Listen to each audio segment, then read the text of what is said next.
expand. AST Space Mobile is up in pre-market trading after launching its largest ever satellite from India. The company is looking to compete against SpaceX in delivering space-based connectivity from mobile phones. Well, coming up, we break down the economic data this week from that GDP print to jobless claims this morning. That's next. This is Bloomberg Open Interest.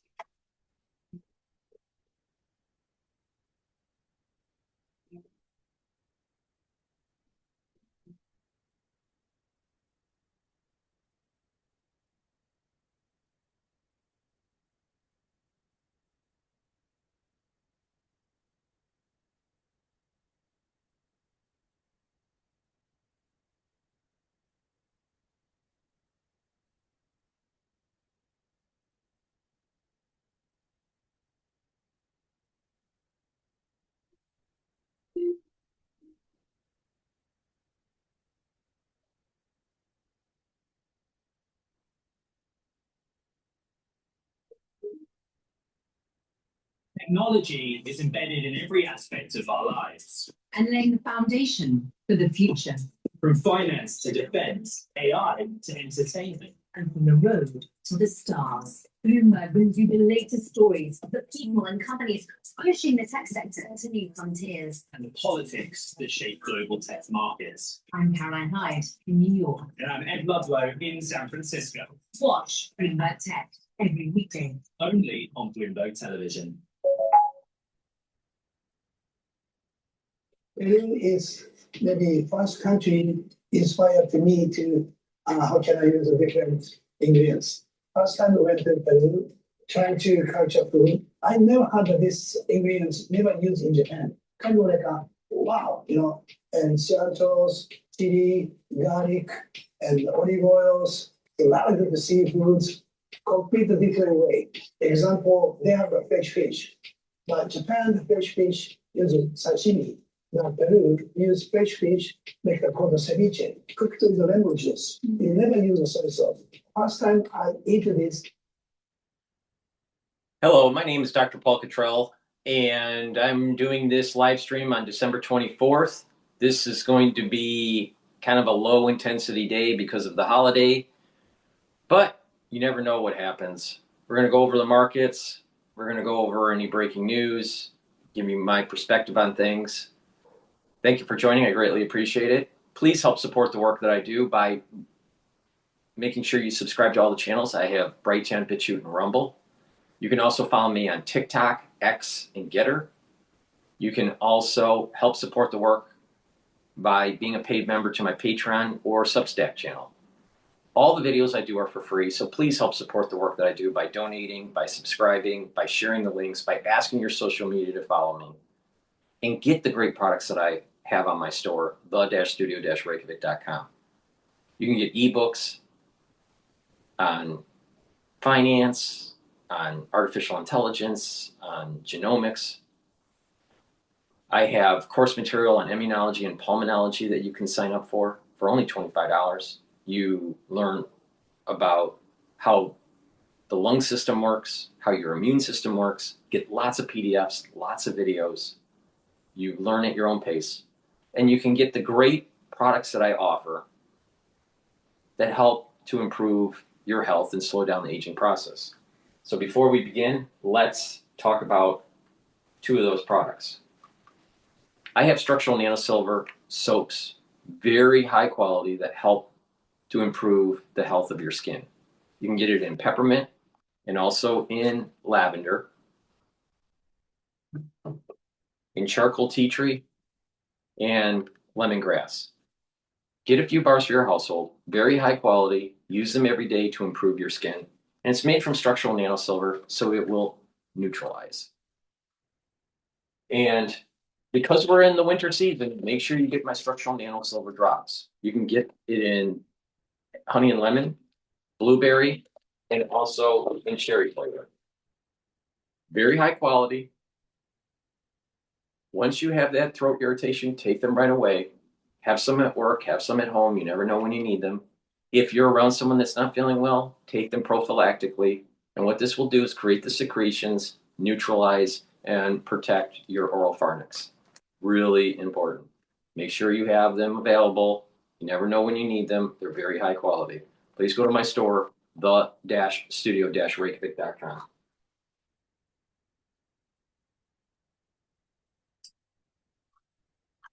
Overall, if you look at the broader trend of jobless claims over the past few months, it's kind of reinforcing that low fire environment that we just continue to be in. Yeah, John writing just out with his note from Green Capital, Katarina saying, listen, jobless claims have shown no meaningful increase in layoffs in the whole of 2025.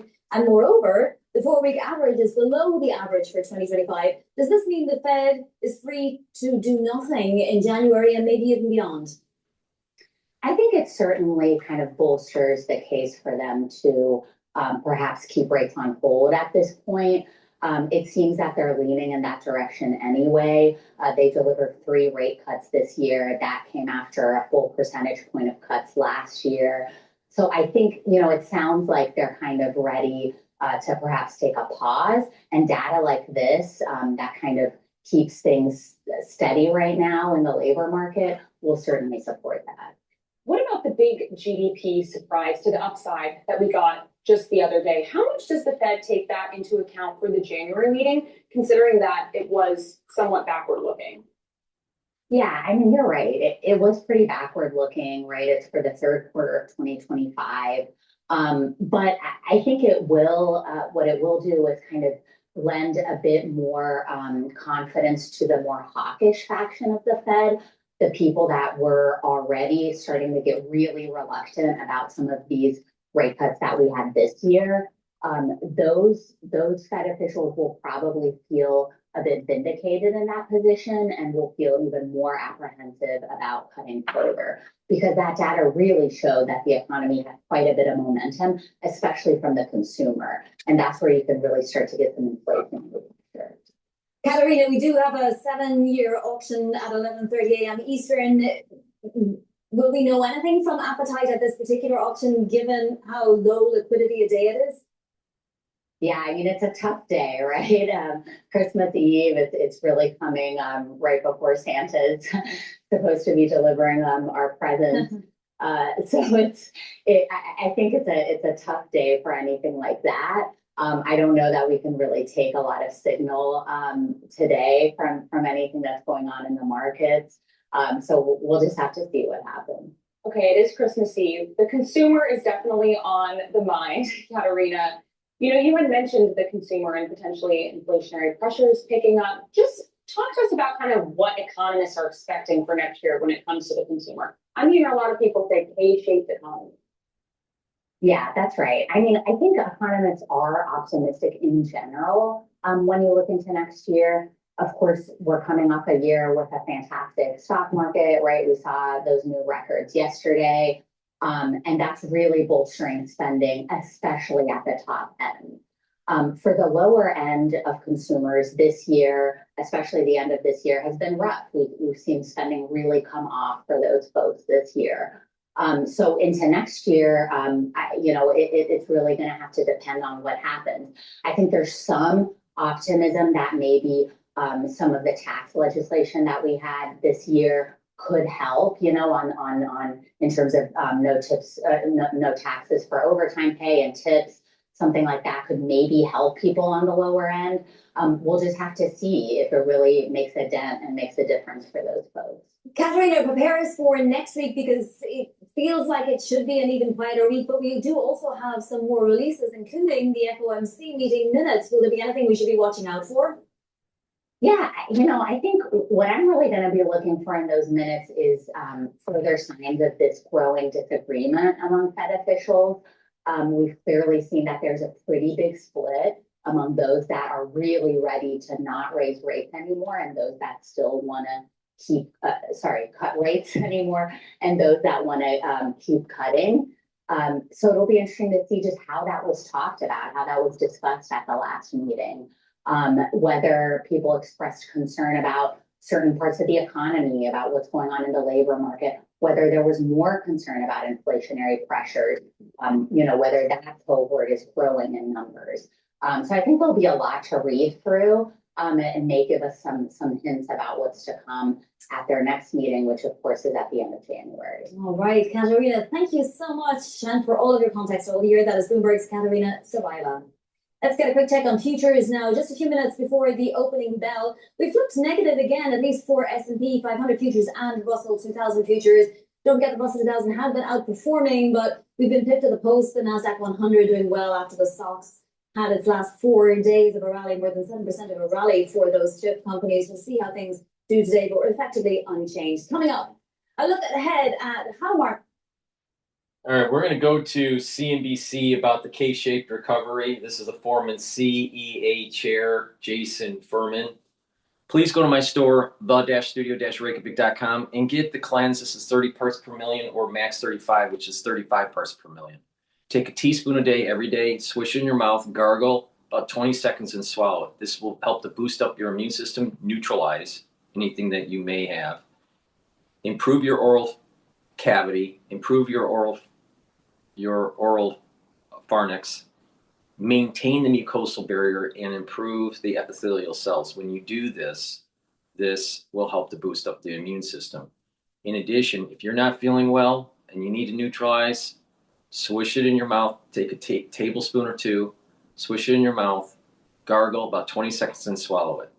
All right? Keep doing that until you start feeling better. If you're around someone that's not feeling well because of the season, the winter season, then you can take a tablespoon or two prophylactically. But the point here is to take it every day. I've been doing this protocol for over 5 years. It helps to neutralize and helps to boost up the immune system. And when you are less sick, you are actually slowing down the aging process. Now, in terms of this season, the winter season, and maybe people aren't feeling well, also consider the toothpaste. The toothpaste is structural nanosilver. Use that every day. That will help to neutralize and improve your oral cavity.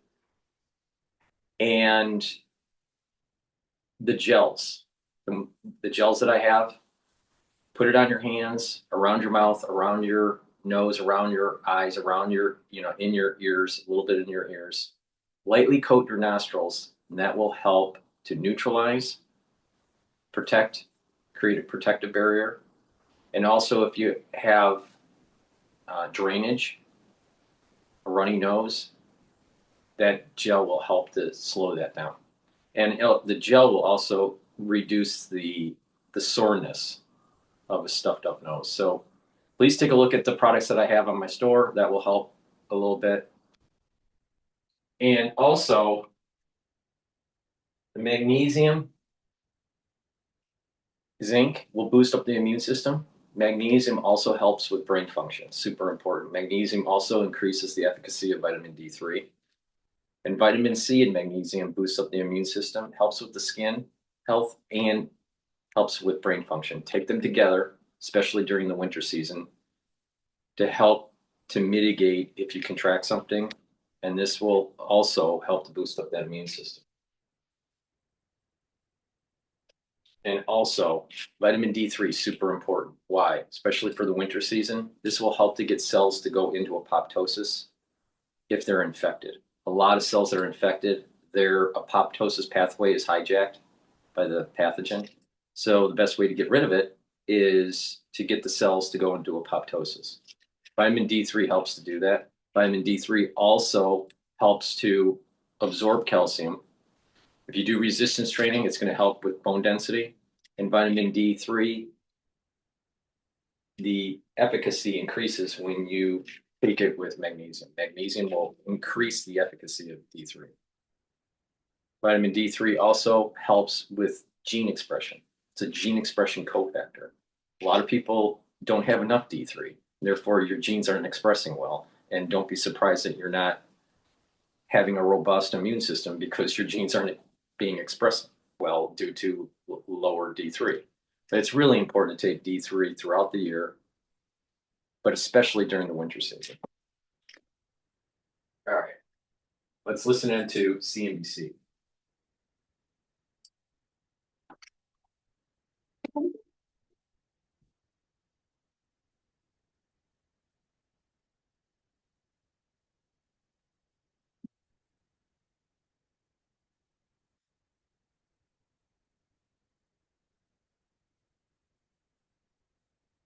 Our next guest says economic data is sending contradictory signals. Jason Furman is here. He's making that argument in a New York Times op-ed. Jason, of course, was the chairman of President Obama's Council of Economic Advisors. He's now a professor at Harvard's Kennedy School of Government. Good morning to you. We have this hot number. I point to Joe because Joe was mentioning it earlier. I assume you have to be happy about 4.3%. Oh, yeah, 4.3% growth. GDP growth, right? Great, yeah. Do you believe it's real? Do you believe it's sustainable? I'm not sure. Every time you see a really high number, you want to shade back towards normal. Just like when we saw a really low number in the first quarter, we wanted to shade back towards normal. Some things like the extraordinary growth in net exports was a big part of that. I don't think something like that will last. But even stripping all that noise away, you're still left with something quite good. And when you think about what comes next for 2026, where's this all head? The strange thing here is we have the unemployment rate rising pretty quickly. Usually when it starts to rise a bit, it rises a lot and you end up in recession. So if all you had were the job numbers, we'd all be doing our recession probabilities right now. Is it 30%? Is it 50%? Is it 70%? But then we have this GDP growth number, and that just gives us our boom But probability. is this a productivity story then? Or by the way, when you look at the unemployment piece of it, what do you ascribe that to? Is that an AI situation? The hope is that it was just the huge number of federal workers laid off. It was the largest 2-month job loss for federal workers outside of census workers that we've ever seen. And so maybe that's just temporarily scrambling the unemployment number. But, these data get revised. It's a very cloudy picture, especially during the shutdown. A lot of it, this affected the jobs. Do you believe, by the way, I should ask, maybe this sounds like a political question. Do you believe these numbers? Absolutely. You do? 100%. Okay, so there's no question about the BLS or this or that. Now, by the way, I believe that they're not politicized. They're also going to get revised. They're imperfect, but they're just imperfect. Is it another example of the K-shaped economy? Because that's what everyone will say. Rich people are still spending. And so this number isn't necessarily going to translate into people no longer talking about affordability or people suddenly feeling much better about the economy. A lot of people are still it's hard to feel 4.3% GDP. You can read about it, but if you're at the grocery store and saying, prices are still, go back 5 years where prices are, they're up 25% from they were maybe only 3% in the last year, but they are up 25%. Yeah, I'm less convinced about this K-shaped recovery than a lot of other people are. You think that decent real wage growth across the spectrum. Everyone wants prices to be 25% lower. No one wants their wages to be 25% lower. And so you think oil finally filters through and helps with people feeling better about how much money they have? I've been puzzled by that. When you're in government, you're told politically the one price that matters is the price of gasoline. Yeah. That's the one price that's been great this year. And I sort of feel a tiny bit bad for President Trump that he doesn't get any credit for that gasoline. $2.50 a gallon. I've been to North Carolina and South Carolina. Yeah, consumers are just in this sort of whatever the highest price is the price they're going to focus on and be upset about. Here's an interesting perspective with oil. Oil's trading at, I don't know, about 58 handle right now. Now, if you look at gasoline prices in 2006 in the Midwest, it was approximately $3.50, $4, right? During the summer season. And a lot of people had SUVs and trucks and 15 miles to the gallon type mileage and all this stuff, right? Maybe 20 miles to the gallon. But to fill a tank was expensive if it was at $4 a gallon. Now that's in 2006. Now, if you have $4 a gallon, it's very expensive in the Midwest or in other states. In the East Coast or the West Coast, you have also taxes on top of it. You don't have that kind of problem in the Midwest. But $4 or $3.50 a gallon for gasoline is expensive in 2006. Now, people whine that $4 a gallon is too expensive today. If you did an inflation-adjusted cost for a gallon of gas of $4 back in 2006 to 2025, it would be $6.51. Now let that sink in. That energy actually is cheaper. It doesn't have the same inflation built into it, especially in gasoline. And a lot of people aren't paying attention to that. If you another experiment to do is just imagine what it was like for your utility bill, gas and electric, in 2006, and compare it to what it is today. It's roughly the same. It's a little bit higher. It's a little bit higher. But if you did an inflation adjusted of 2006 costs to 2025, it would be much higher. And a lot of people aren't paying attention to that. Now, the way that the economy works here is that when inflation, there's two types of inflation to take a look at. The absolute price of a good or service and the increase from the prior month or prior year or prior years.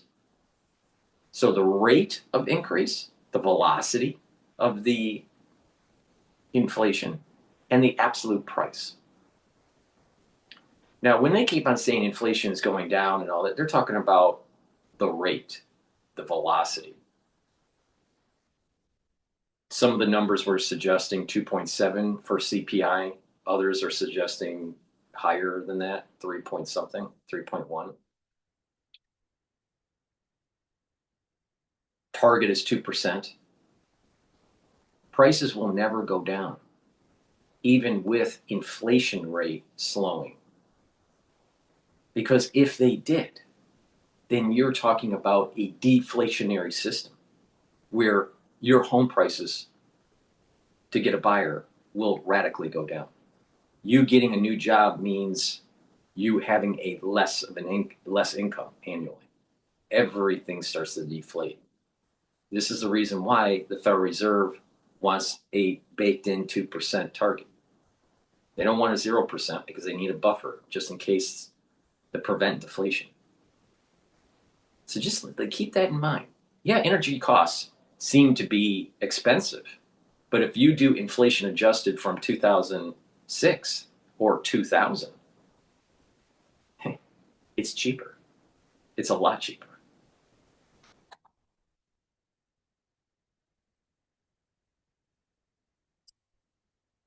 Oh, so I want to add in to solve. I want to add in with this.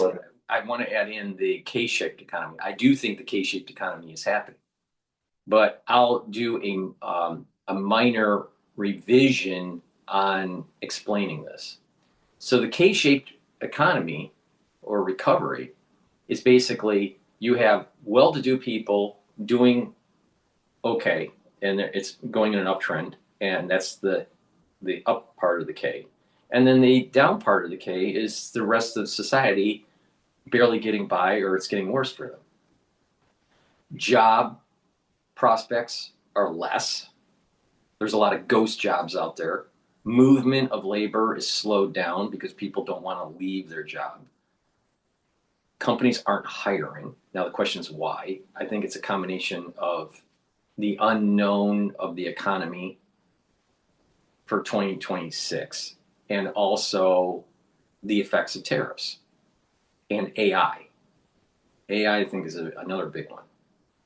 The ones that are doing relatively well in the up part of the K are the ones that they call the investor class, the ones that have invested in the stock market and they're seeing a return, or have property and they're seeing an increase in their property values. So there's a wealth effect that's created from this. The ones that are on the bottom part of the K, they're not as invested in the equity market, if at all. Now, what is interesting to see here is that in the up part of the economy, even with the wealth creation, they're feeling the pressure of income or income flows. And they are downscaling the type of products that they are buying. So instead of going to a high-end department stores, they're going to the next level, one level below. So they're trading down in value or in the cost. Take, for example, Saks Global, which is a company that owns Saks Fifth Avenue, Marcus, what is it? What's the name of that department store? What's the name of it? Marcus. Oh, Neiman Marcus. Neiman Marcus, Saks Fifth, and Bergdorf. So it's very high-end department stores. Most people can't afford what they sell. I mean, it's very high-end. They're going to be filing bankruptcy. So the point I'm making is that the very high-end is having a problem, and they're trading down. Now, if you're in the middle, if you're middle class, you can trade down instead of, I don't know, Bloomingdale's or Macy's, maybe you're going to JCPenney's. But people that are, let's say, at Kohl's or JCPenney's, they can't trade down much lower. So I do believe that there's a K-shaped economy, but that upper part of the K is starting to weaken. And that's the main point I'm making here, is that Saks Global is going to be filing for bankruptcy. And they are the consortium that owns these high-end department stores. Now, if the high-end department stores are having a problem, then maybe the upper part of the K is having a problem too.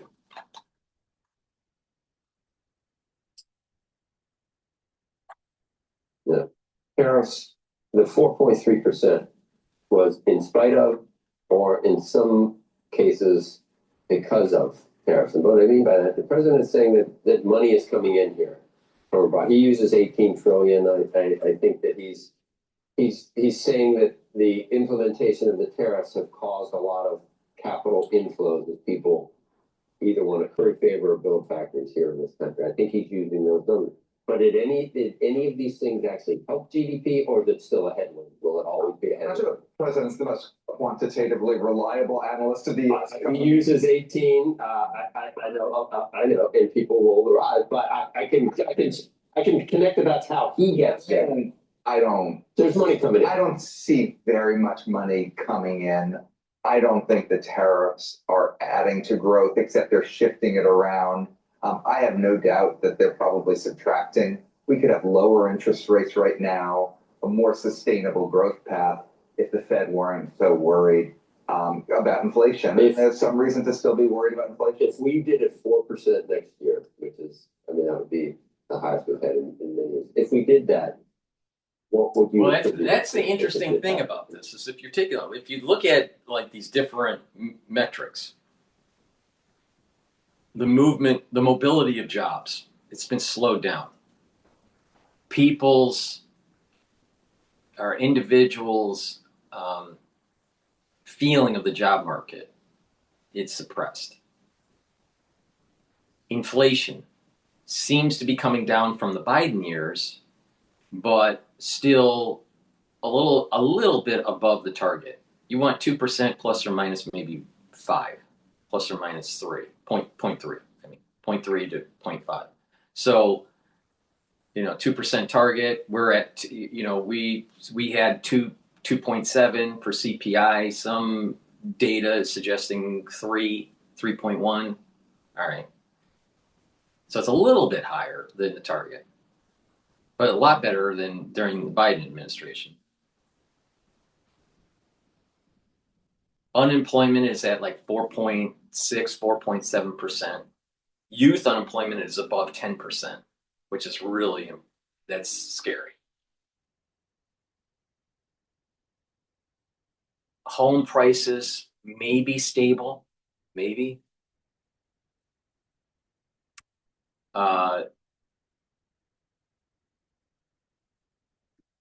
So, there is this kind of like mixed message. You had a GDP that came in at 4.3.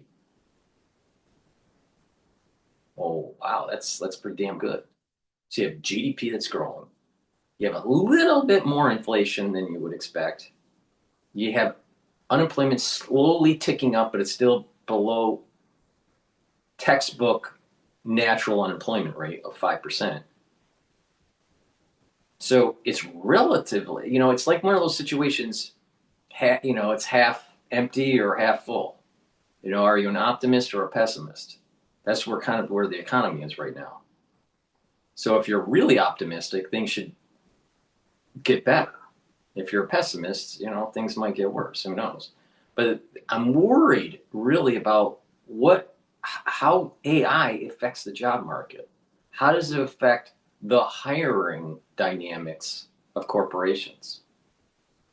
We had a pretty good year in equities. And if you paid attention to how to trade it, you would have made more than 20%. So that's a pretty damn good year. All right. Probably not going to have that in 2026 in terms of trading equities. So there's this mixed message that's happening in the economy. And me going back to how many decades of trading that I've done, and I'll tell you, something doesn't feel right with this.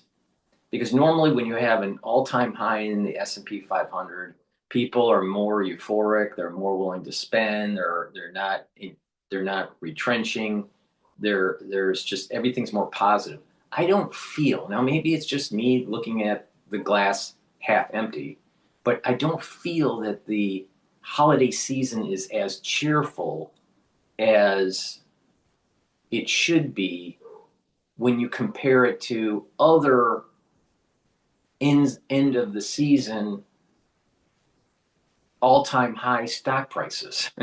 Right? So something just doesn't feel right. I suspect a big part of that is maybe the aftershock of 2020 and the crisis that we had. And costs of certain goods and services are more expensive because of inflation.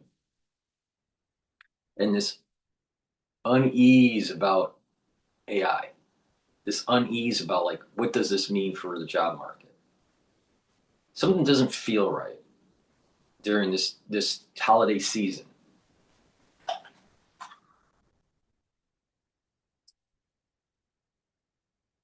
It's a big, beautiful bill. Would you attribute it to AI? Would you attribute it to deregulation? My guess is if we get 4%, it's AI, and AI has showed up so far on the demand side.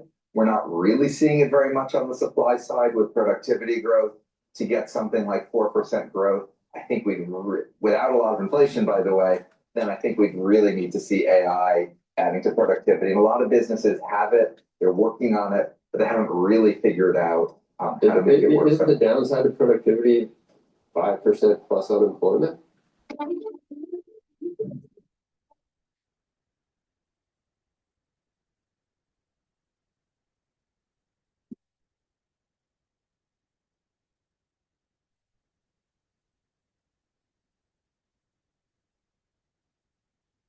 5% plus unemployment?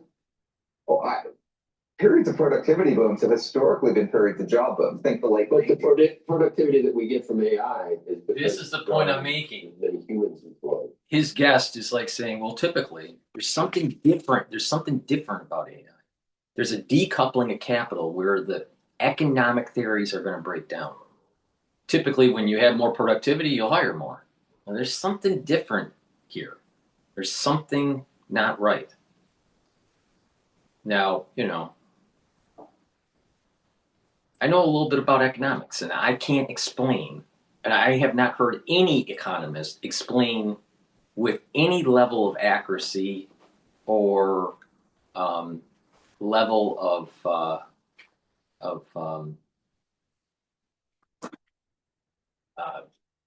what's the word I'm looking for?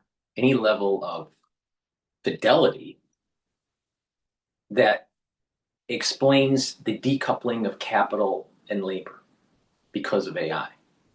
Capitalism is all about this coupling of money and labor. And when you work, you have money, and that allows you to buy things or pay for debts or whatever. But when you decouple that, what kind of society do you have? It's almost like AI. If you have a decoupling society between labor and capital, you no longer have capitalism. It's something different.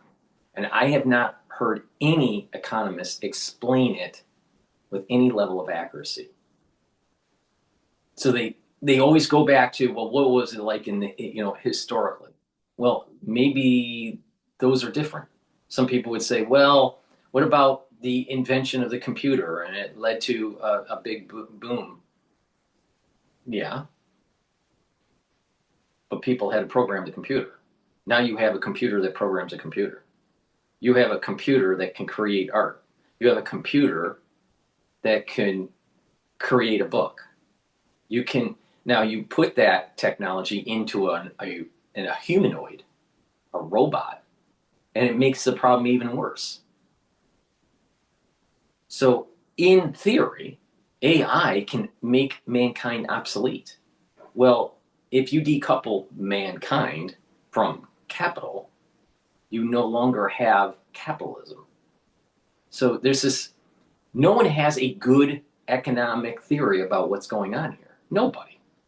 They say that they think they understand. No one understands this.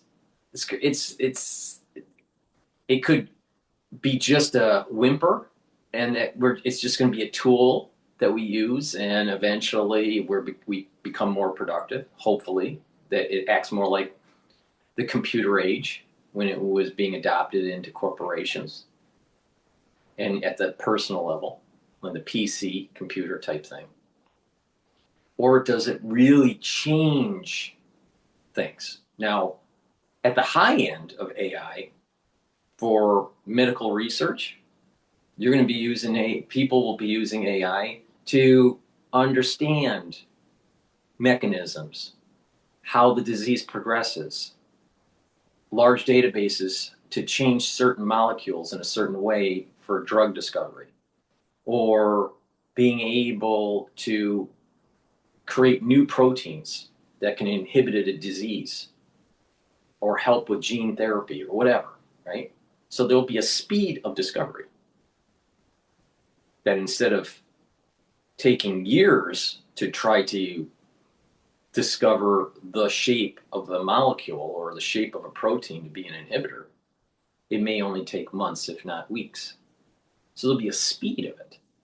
You still have to validate, you still have to do clinical studies, you still, life still has a clock that you can't really speed up, right? So you still have to do the in vivo and the in vitro studies and all this stuff, right? Now, that's on the medical side. On the engineering side, AI generation can help with body structures or the structures of buildings and generate them quicker. But you still need some sort of aesthetic car designer or an engineer or an architect, right? So these may be tools that help speed up making things, but you still have to do it. Now, back in the day of, it was around 1999 and 2000, where Ford Motor Company, 98 is when it really started. Ford Motor Company invested in a company called SDRC. And SDRC was a parametric company that had solid modeling. All right. And with solid modeling with CAD, solid modeling allowed for parametrics, where you can add dimensions and you would build up the model. All right. Now, it was not as robust. This is like Pro Engineer. This is the early days of parametric modeling and solid modeling. So you had these Boolean principles and cutters, and you're creating things instead of by surfaces. You're creating things through solid objects. And then eventually the technology gets to the point where you can do freeform surfacing. or free-form solid modeling, go back and forth.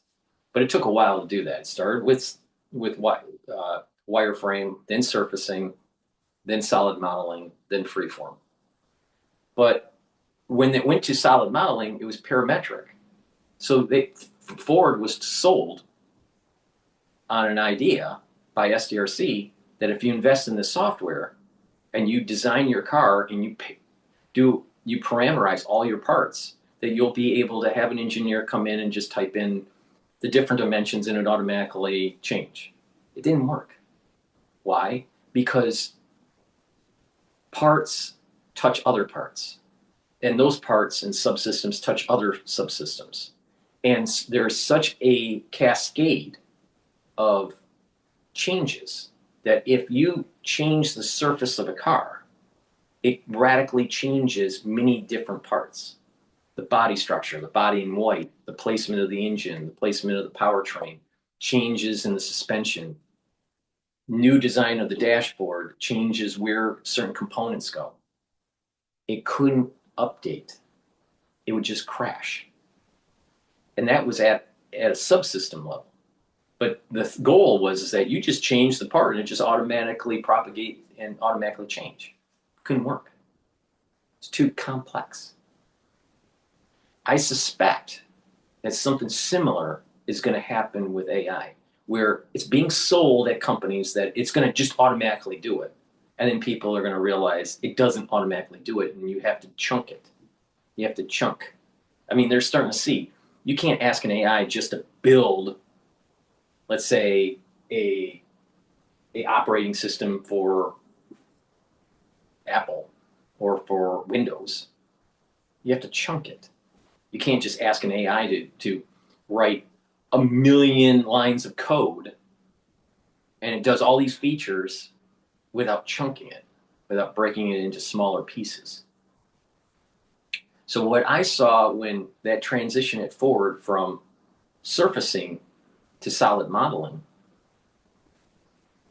parameterizing parts and assuming that it'll automatically update was a fallacy, because certain geometries have, certain constraints and are certain topologies, and you build off of those topologies.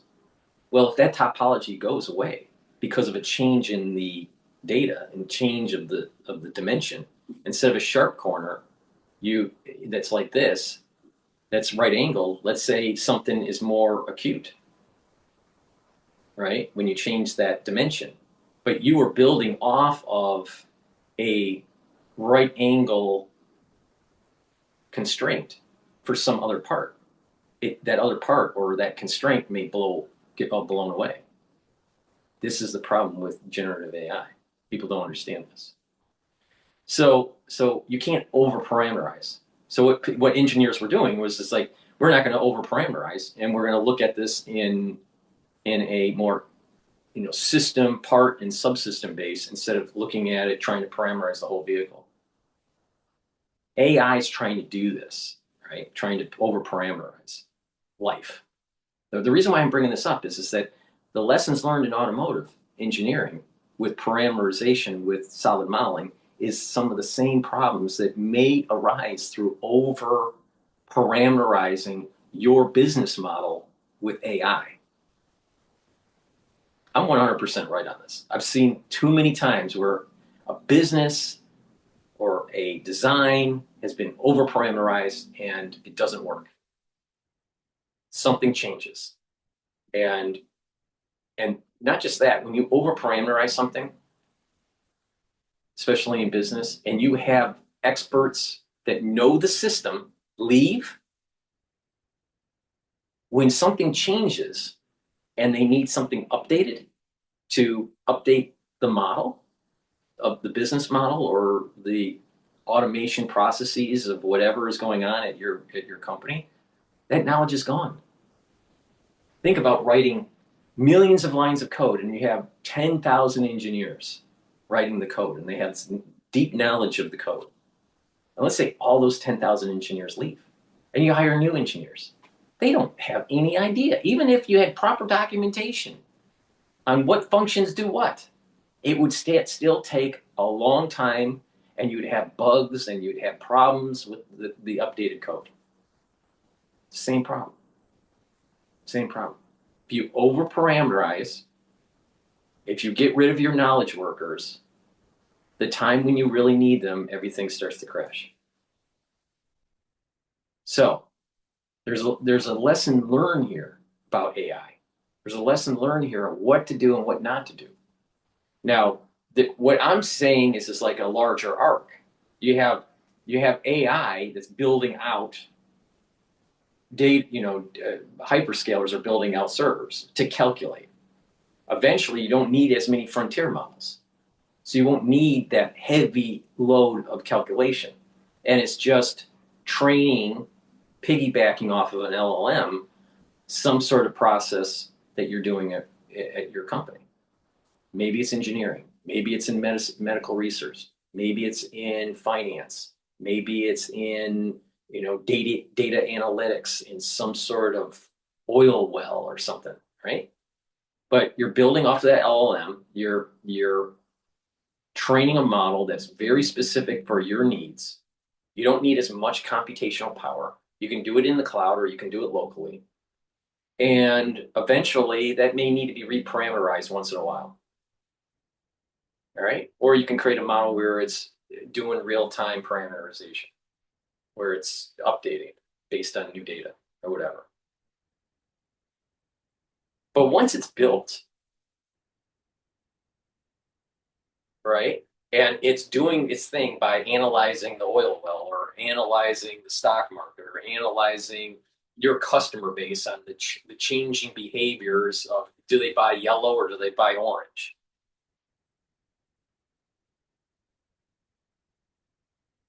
What added benefit do you get?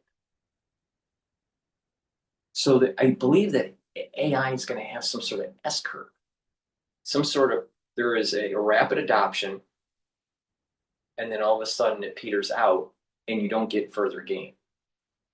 You see this in arbitrage trading in finance, where if you have a certain asset class that you can make a lot of money on, and a lot of people don't know that that's undervalued, and you get in early, you can make a lot of money, and then people start catching on, and eventually the profitability of that goes away. Or if you're selling something, let's say you're selling a commodity, you're selling some sort of product, right? And it's selling a lot, and then eventually you'll have knockoffs or you'll have other competitors trying to sell something very similar.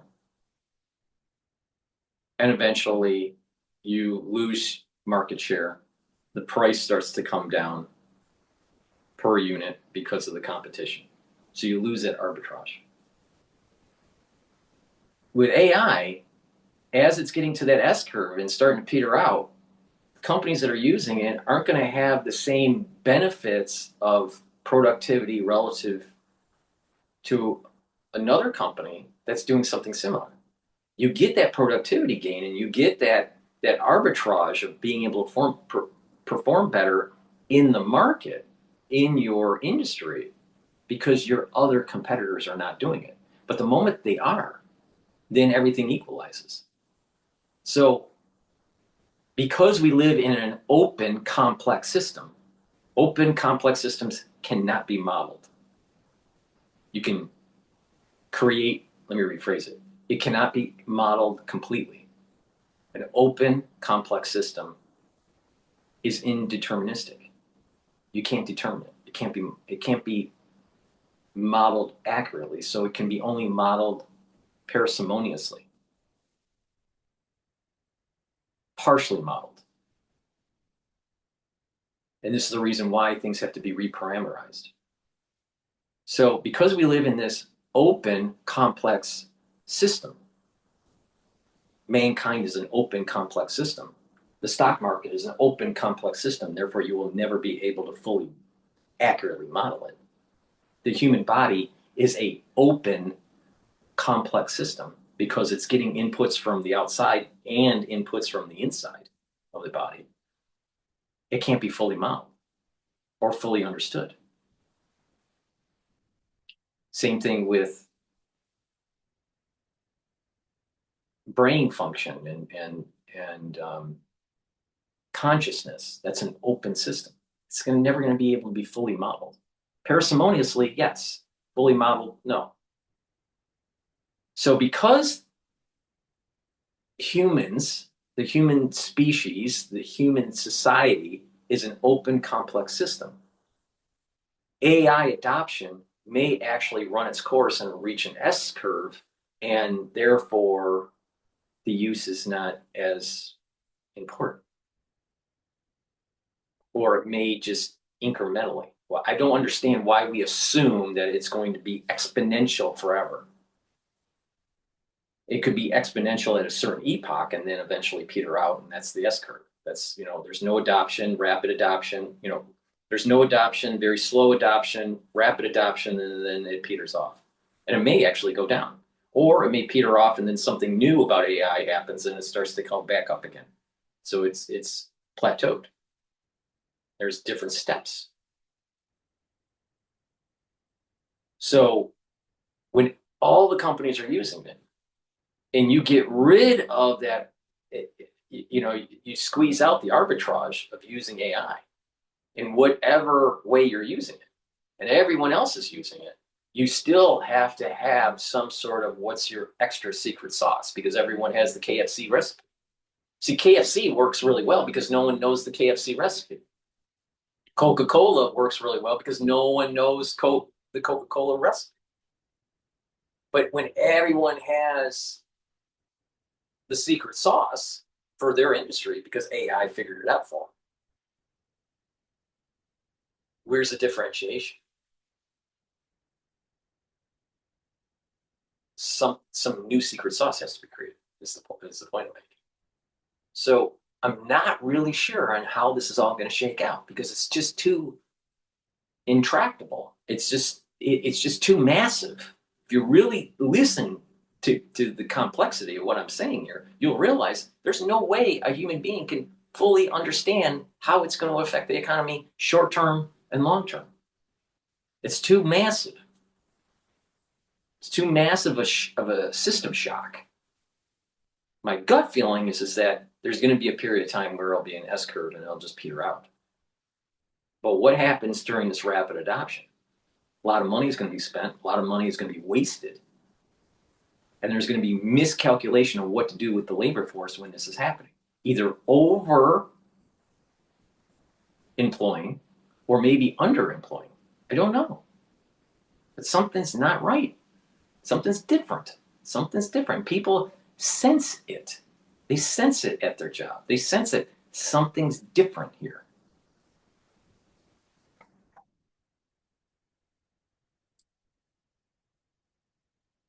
Well, but that's what productivity has always been. And you'd rather have high productivity periods. I'm bullish and But you don't think if we chronic high unemployment does not go hand in hand with it?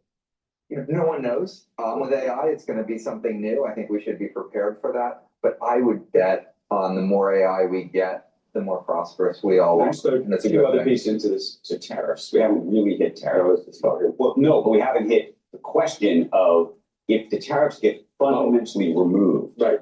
What happens?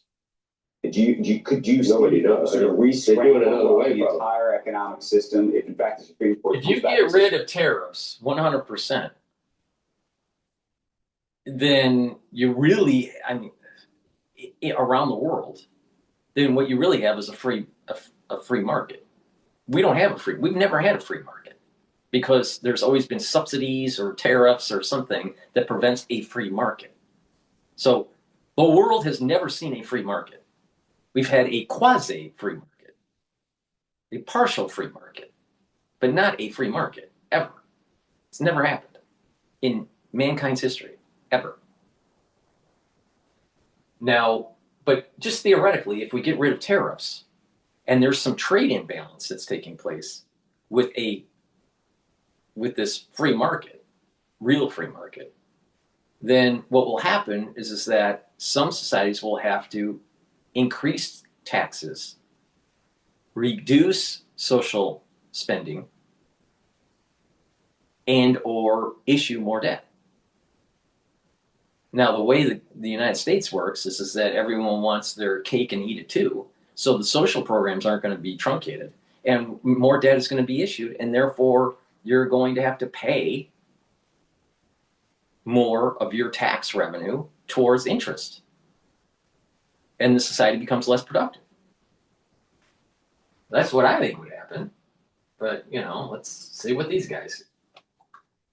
This is illegal, either because we have to repay or because maybe they say prospectively it's not real, it's illegal. And then what the White House does to try to keep them going, how other countries therefore respond. All right. So if you get rid of tariffs because of the United States, quote, doing something illegal, which I don't think it is, but all right, then there's no impetus to get the businesses that have shipped their jobs overseas and their production overseas to come back. And therefore our economic clustering goes down. And our viability goes down. Our economic viability, our military prowess goes down. And again, our taxes will go up. We'll have more inflation because there's going to be more printing from the Federal Reserve and more debt issuance from the Treasury Department. Unless Americans are willing to say they are going to stop Social Security, Medicare, and Medicaid. And there's very little chance that will happen. That citizens will say, we're going to cut it. So what do? You actually are going to lose your economic clustering. You're going to have more debt to GDP. That's the problem. Trump is right. You need tariffs as a means to give a signal to manufacturers to build in the United States, to have the economic prowess that we need for a military excursion in Asia. And when you have that economic cluster, you're going to have more businesses that are created. But if you take away that, then it's going to be, where's the labor arbitrage? Where's the regulatory arbitrage? And it's always in a developing nation, not in a developed nation. And therefore, we'll lose more jobs. We'll lose our economic prowess. We'll have less economic clustering. We will have a society of paper pushing, not a society of making steel. Now, what do you think which is a stronger society? Paper pushing society or a steel moving society? All right? How are you going to make a boat out of paper and fight the Chinese? You need steel. All right? But with this paper society that we have, the paper belt, where lawyers push paper, financiers push paper, academia pushes paper, the think tanks push paper. You think that any of this actually moves the society forward? No, of course not. Of course not. Steel makes stuff. Paper, try to use a paper boat and fight the PLA Navy.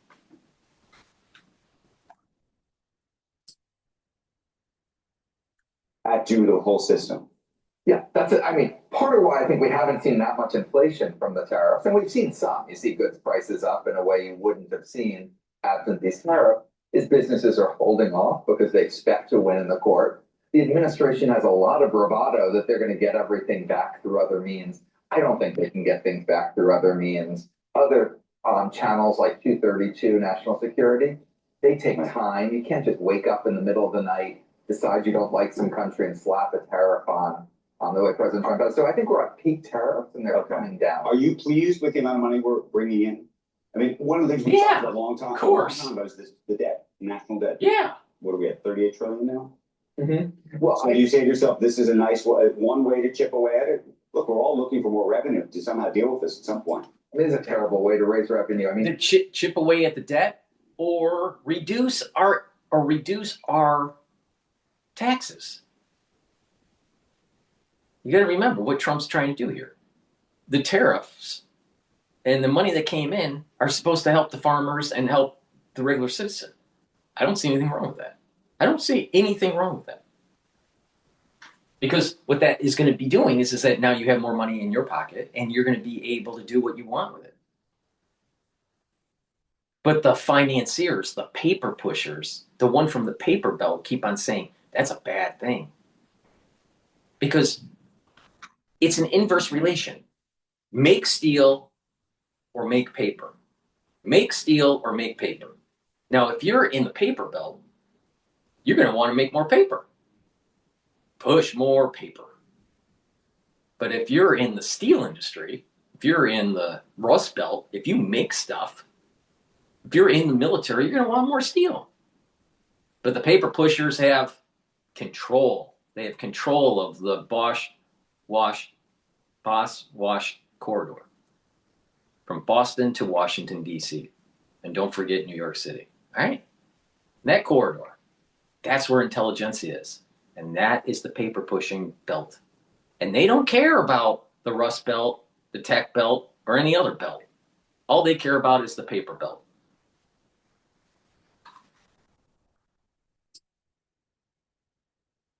Of all, it's a sort of random what gets taxed by it. If you did all consumption, you could do it at 1/10 the rate, get the same revenue. Moreover, you're taxing intermediate inputs, capital goods. Right. Over time, that takes a toll. And look, one of the goals for these tariffs was to revive. Yeah, wait, he's going to say what I was going to say. American manufacturing. Right. We've been hemorrhaging manufacturing exactly. jobs, reducing manufacturing production. The goal of this was never a big tax increase. It was to help certain sectors of the American economy. We're just not seeing that. It's early though. That's what Navarro said 2 days ago. Said it's coming next year.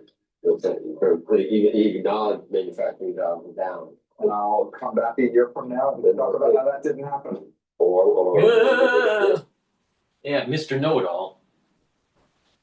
You know, I worry about these finance guys that always say that bringing back manufacturing in the United States is not a good thing.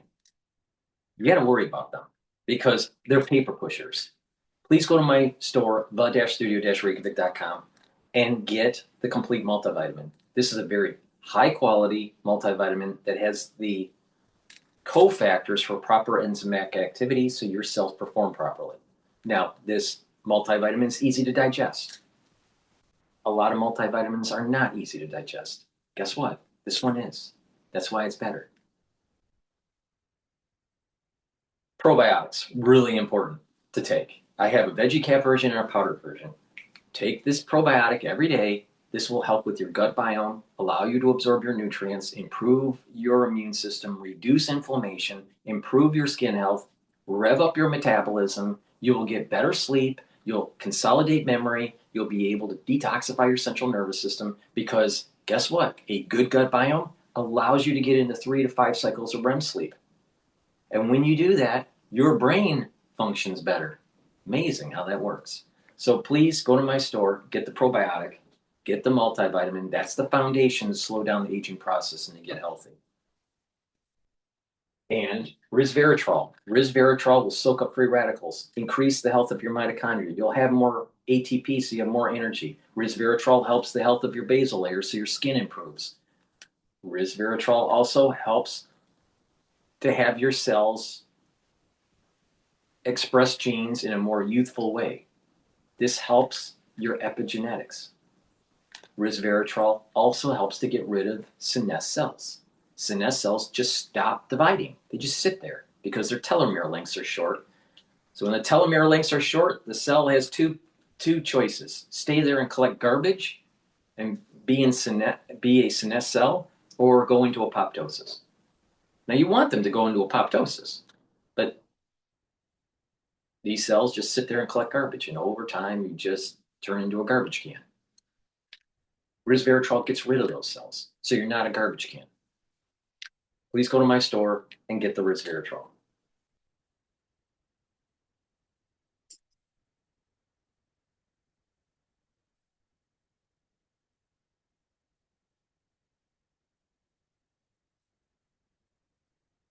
Really work.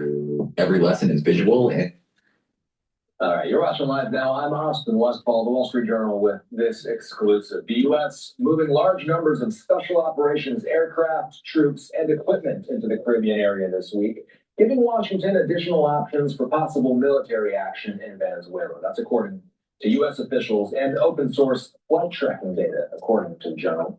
Retired Marine Intelligence Officer, National Security Analyst, and host of the Strap podcast, Hal Kemper, here with me to discuss. Hal, what's the primary national security rationale behind moving special operations aircraft and troops into the Caribbean? And how does the administration justify this deployment under U.S. law and international law, given the absence of a formal war declarance? Well, Austin, we haven't had a formal congressional declaration of war since World War II. So we've always operated under other things. The Korean War was under a UN mandate. Basically, we got to pass through the Security Council. And then there was... Think about how crazy the world is, how litigious it is, how paper pushing it is. You can't even have a war. You got to have a fake war. You can't even say you're going to war because you got so many lawyers. Isn't that crazy? You can't even say, you know what, we're going to go to war with Venezuela because of the drug cartel, and from a military point of view, we need to secure the minerals and the oil for a war with China. And oh, by the way, have you heard any of the media say that the Wagner Group actually is helping Maduro? And that's from Russia, you know, the Wagner Group. They've renamed it to something else, but the Wagner Group. Now, when Maduro had fake elections, who was propping him up and protecting him? The Wagner Group. So when we go in and start bombing Venezuela, we're actually fighting Russia. Or at least Russian mercenaries.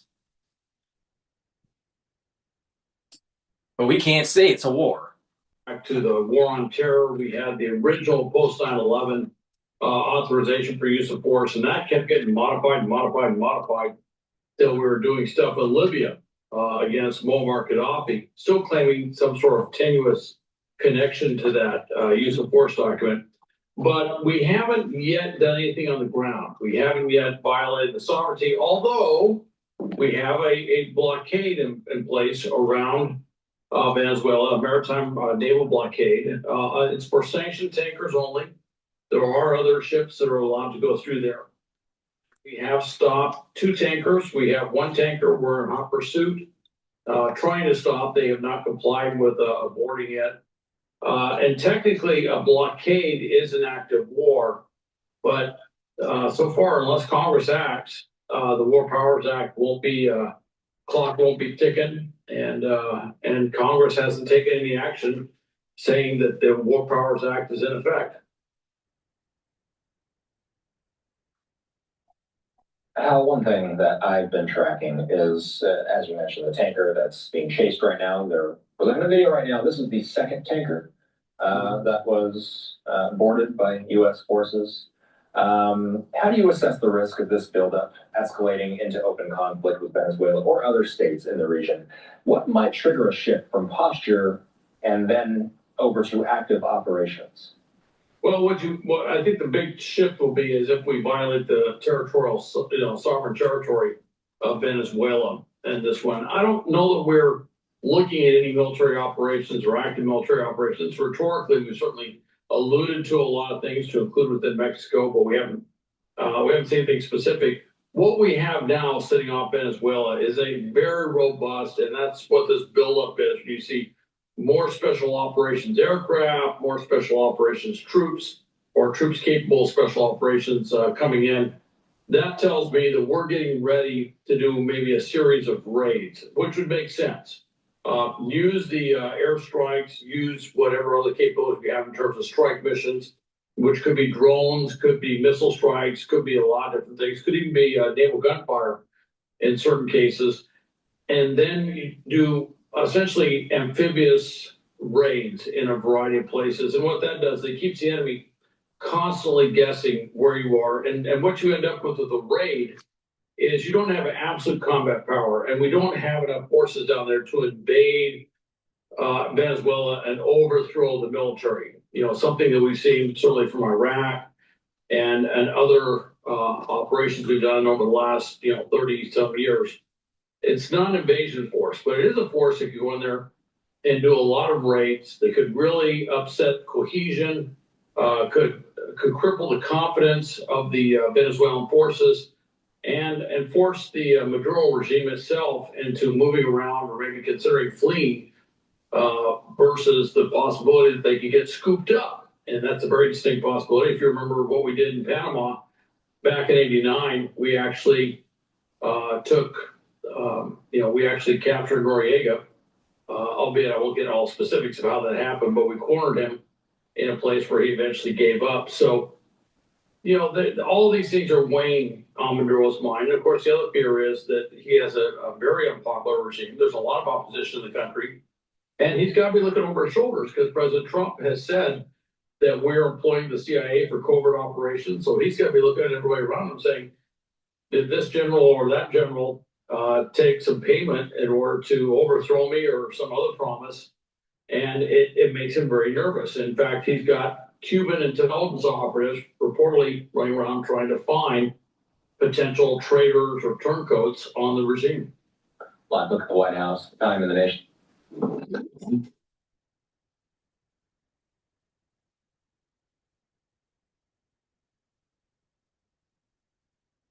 Live look at the White House, time of the nation's capital, 6:15. Al, to what extent is this military presence in the Caribbean driven by counter-narcotics objectives versus pressure for a regime change in Venezuela? It's interesting. We've always had the war on drugs. I was very much involved in the war on drugs back in the '90s. It's been around for a very long time. So the question is, why now? What's different now than, say, 10 years ago or 8 years ago or whatever, 5 years ago? Why are we doing this? First, we have a different president. Second, we lose 50 to 80,000 people a year through overdose. That's more people. There's more people that we lose every year from drug overdose than we lost in Vietnam during the whole fiasco. I believe we lost 58,000 soldiers, not including the wounded, just the ones that died. 58,000 in Vietnam. And that was over a 10-year or more period. We lose more than that every year. That's part of the reason. Another big part of the reason is this is the major first move in World War III against the United States and China when we go to war. Don't you think that we're going to need to control the northern part of South America? The answer is yes.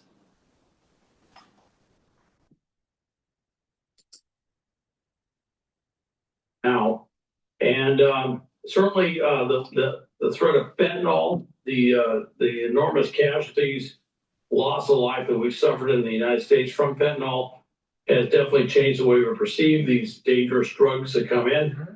On the other hand, fentanyl think about is it. not one of the think about all of those draft dodgers. I have very little respect for draft dodgers. Very little respect. All right. So draft dodgers, you're bad, especially if if you're a baby boom draft dodger that ran to Canada. All right. So draft dodgers, they were during the 60s, they were protesting and burning their draft card and running away and saying they didn't want to die in a war and blah, blah, blah, right? Where are they protesting? Where are they protesting that the more people are dying a year from drug overdose than the whole Vietnam War? They're not protesting. No, because they were self-centered. They only cared about themselves. They only cared about, they didn't want to die. Now think about it. There was around 2.1 or 2.7 million soldiers that served in the Vietnam era, in the Vietnam War, in Vietnam, all right? Or maybe even in Cambodia, if you want to add that in there. But the point here is that it was around 2.1 million, maybe 2.7, but I think it was 2.1 million. So there was 58,000 that died. Divide that by 2,100,000 soldiers that served. All right. Your chances of dying was only 2.7%. 2.7%. But if you actually take a look at some of the old reels of, old videos of the Vietnam era and the protesting that was going on, you thought that there was going to be 20, 30, 40, 50% chance of dying in Vietnam. No, not even close. Not even close. 2.7% chance or less of dying. Now, we'd have to calculate the wounded. But the thing is that the chances of dying in Vietnam was like very low. But they weren't willing to fight. They weren't willing to serve their country. Fast forward to 2025, and we have 50, 60, 70,000 people dying from drug overdose a year. Where are all those hippies now? Where are the hippies complaining about that? Where are the draft dodgers complaining about that? Oh, nowhere. Why? Because they're self-centered. They only think about themselves.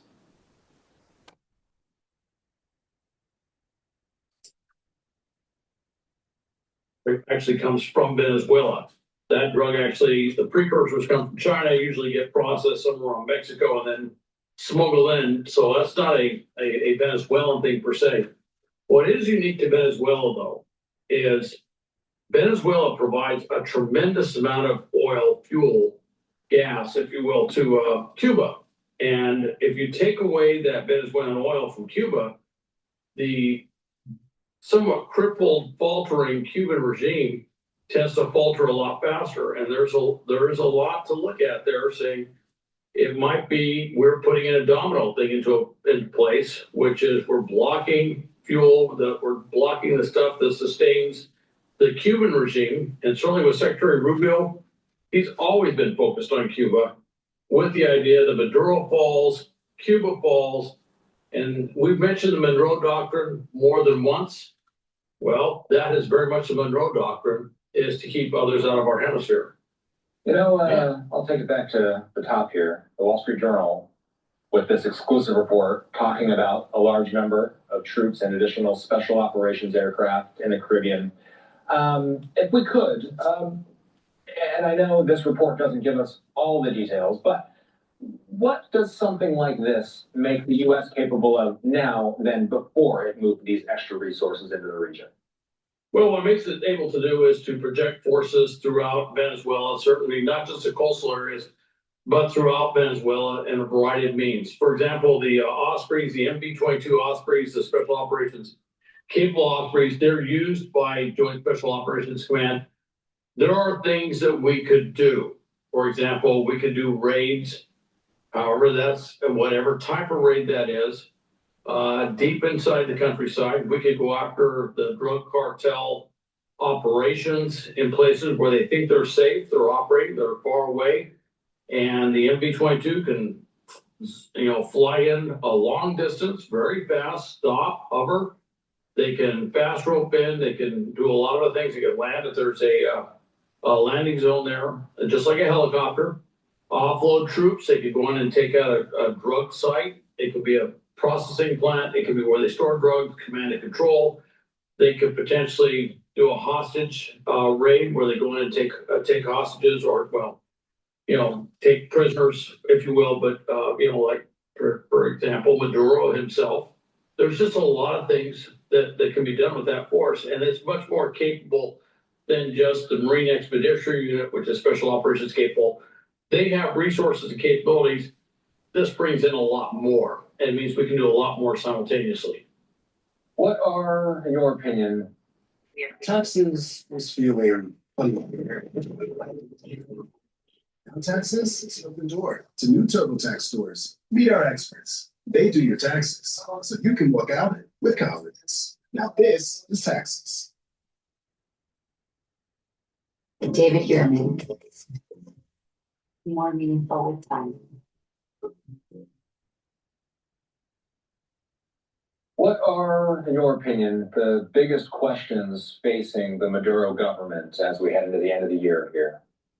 Well, the biggest question of the Maduro government is when is the U.S. going to violate our sovereign territory, and what are they going to do? Those are the two biggest questions. They're going to be looking at this thing. They know that if the U.S. pulls back this huge armada at the sea, the U.S. will lose a lot of face, not just in the region. We'll lose a lot of credibility worldwide. That we did this big thing to everyone is saying to bring down Maduro. And if it doesn't remove Maduro from office, then it looks like we went in and we failed. And that's embarrassing for the United States. It's embarrassing for President Trump.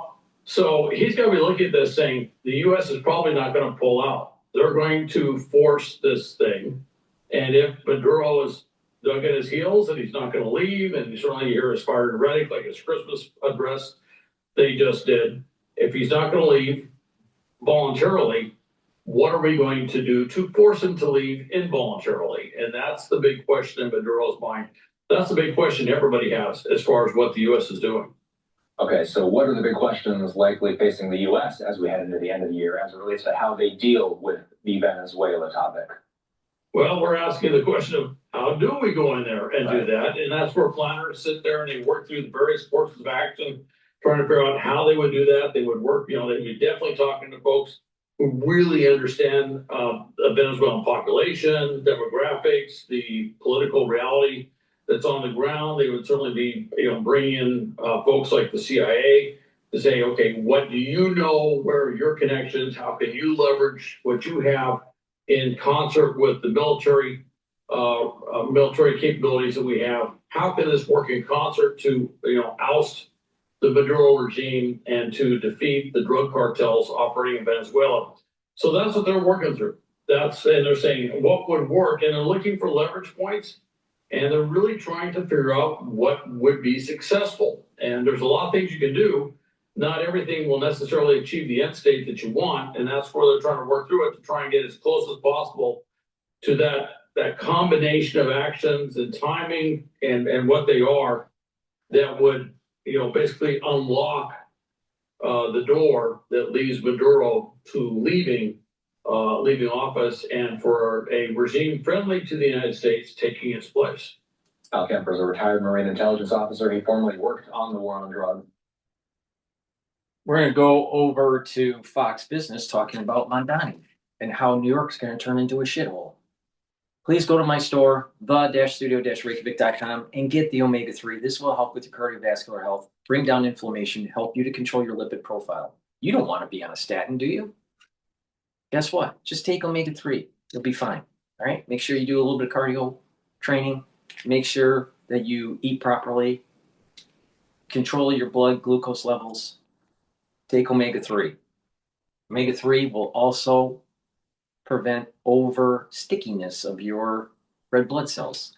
When you do that, you're reducing overclotting. Super important. Vitamin B complex. If you're 40 years of age or older, guess what? You're going to need to take the vitamin B complex. Why? Because your mitochondria isn't doing so well. Vitamin B complex is going to help produce ATP. ATP is generated in your mitochondria. The first 4 B vitamins helps the electron transport chain. That will help to build up the energy levels, and you will have better cellular metabolism and tissue metabolism. Therefore, your organ systems will perform better. And guess what? You're reducing some of that aging process. And vitamin B complex has vitamin B12 that will help to protect your neurons and the myelin sheath of the neuron. Super important when you get older. Make sure that you take the vitamin B complex. I have deodorants that are dual purpose. They're for males and females, made from essential oils from the Himalayas. No aluminum, no baking soda, all natural ingredients. You can get it in peppermint, lavender, and tea tree, or in citrus. These deodorants you use daily as a deodorant. But it will also help to detoxify your body. And when you're detoxifying your body regularly, your immune system and your endocrine system performs better. And when your immune system and endocrine system perform better, you slow down the aging process. Have you noticed that people that are getting older, their immune system is not so good when they're getting older? their endocrine system starts to wane. It's not performing as well. Their metabolism starts to slow down. They start getting fat. I just told you how to slow down the aging process. Go to my store, use discount 5, you get $5 off. But better yet, just follow my lead. Take the supplements that I take every day, and you will have a better life. It's that simple. Now let's listen to Fox Business. Which gives you the freedom to tell your story with a professional website. We're going to listen to Fox Business talking about Mondani. Mondani's not even mayor yet. He gets sworn in at the beginning of the year, in January. But New York's already feeling the effects of Napoleon the Pig, aka Mondani. Napoleon the Pig from Animal Farm, who wants to control New York City.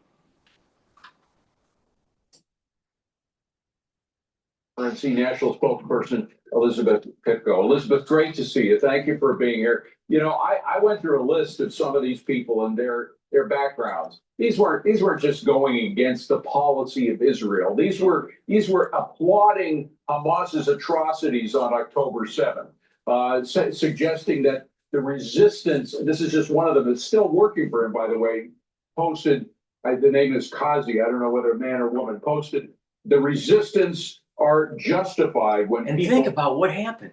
It was the youth that can't live in the city because it's so expensive, and they're having a hard time getting higher paying jobs, that voted Napoleon the Pig. And it was the liberal or ultra-liberal Jew that voted for Mondani. Isn't that crazy? Now, if you sit and really think about it, a lot of the ultra-liberal stupid stuff that's going on in this world is a non-observant liberal Jew. Now, maybe the solution is people need to follow the tenets of the Old Testament or the New Testament. And maybe we'll have God, country, and family. And when we have God, country, and family as part of the ethos,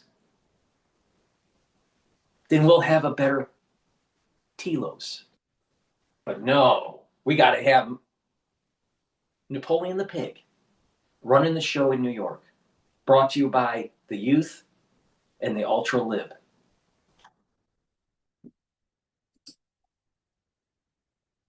Occupied. She or he was justifying October 7th. But let's just start with Mamdani himself. He's the guy who stood behind globalize the intifada, a phrase that a lot of people think we saw play out in Australia a week ago when more than a dozen people were slaughtered by Islamic extremists. He took a long time before he walked any bit of that back. Now think about this. Think about what's starting to ramp back up in the Middle East. You been paying attention to the news? I'm sure you have. Have you been paying attention to the potential conflict in Asia, especially with China and Japan? What about the United States and Venezuela? Hell, we may even just take over Greenland. I said on September 11th, 2026, a curse is coming down on this earth, and everyone on this planet is going to feel the effects of it. Everyone. And no one's going to be able to run from it. Nobody. Not you, not me, nobody. Something really bad's coming.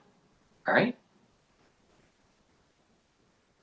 And the duration of that curse is going to be from September 11th, 2026 to the beginning, first or second week of October of 2027. So it's going to be not really pretty. Now we're going to go into 2026 thinking, things are really okay. But as we start marching closer and closer to September 11th, 2026, the gates of hell are going to open up. Now think about that. Think about what is starting to set in motion in New York City, the heartbeat of America, where you have Napoleon the Pig running it. doesn't seem like it's going to get too pretty. What happened on October 7th and all the protests is a firecracker on what's coming.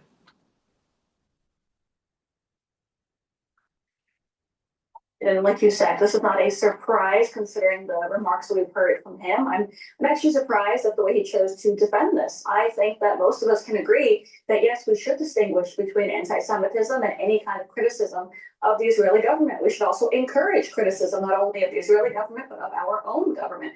That's the kind of free speech that we stand for in America. But like you just referenced, these were not individuals that were criticizing Israeli government policies. These are individuals with ties to Louis Farrakhan. These are individuals who participated in the college encampments where they were, caught either distributing flyers or chanting "Death to America." These are individuals that celebrated the October 7th attacks, which was not only a barbaric day of terrorism, but Americans were slaughtered that day as well and then held hostage by those very terrorists. These are not individuals that suffer from anti-Zionism. They're not just anti-Semitism.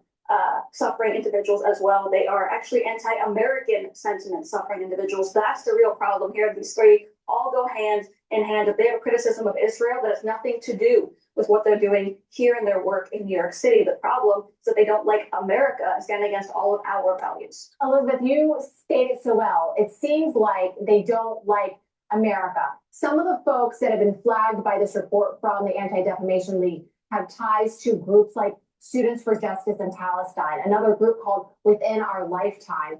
These are the groups that were behind many of the, I think you could say, demonstration, protests, occupations, some violence at our college campuses in the wake of October 7th and right here in New York City. I know that because as a reporter, I covered some of these events, and it was really troubling. We saw horrible chants being made by these groups. I saw American flags being burned at some of these protests and riots in the streets.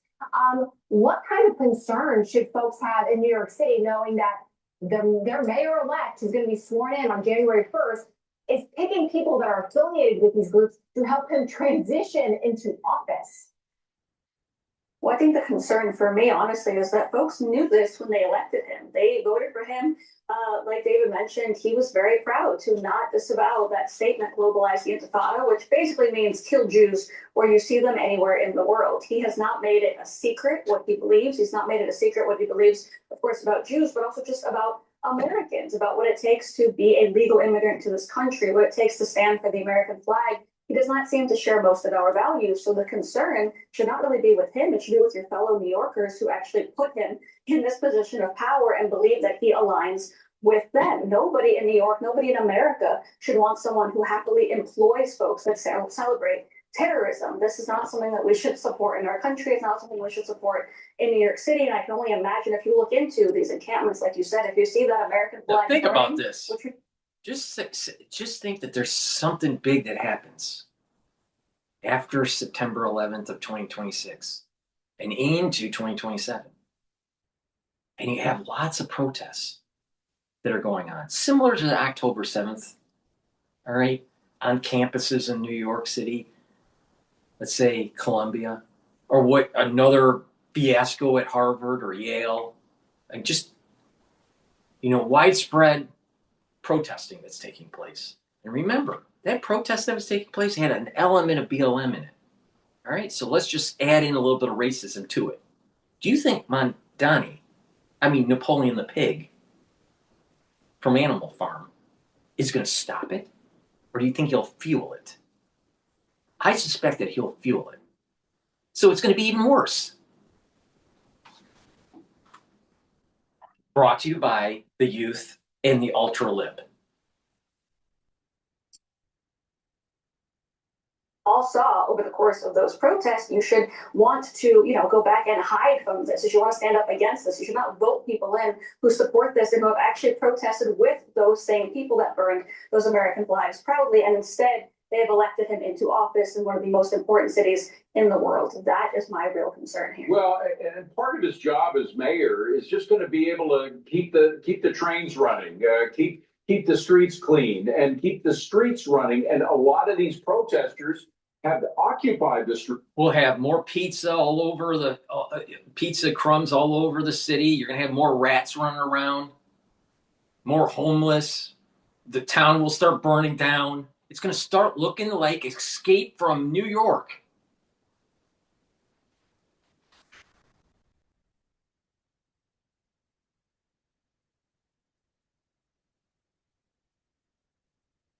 And this is not speaking in hyperbole. I mean, literally, it's dystopic that's starting to emerge here. Napoleon the Pig, and you notice that when he does his speeches now, and he's not even mayor yet, you notice that he's starting to have a little bit more hubris, a little bit more command and control.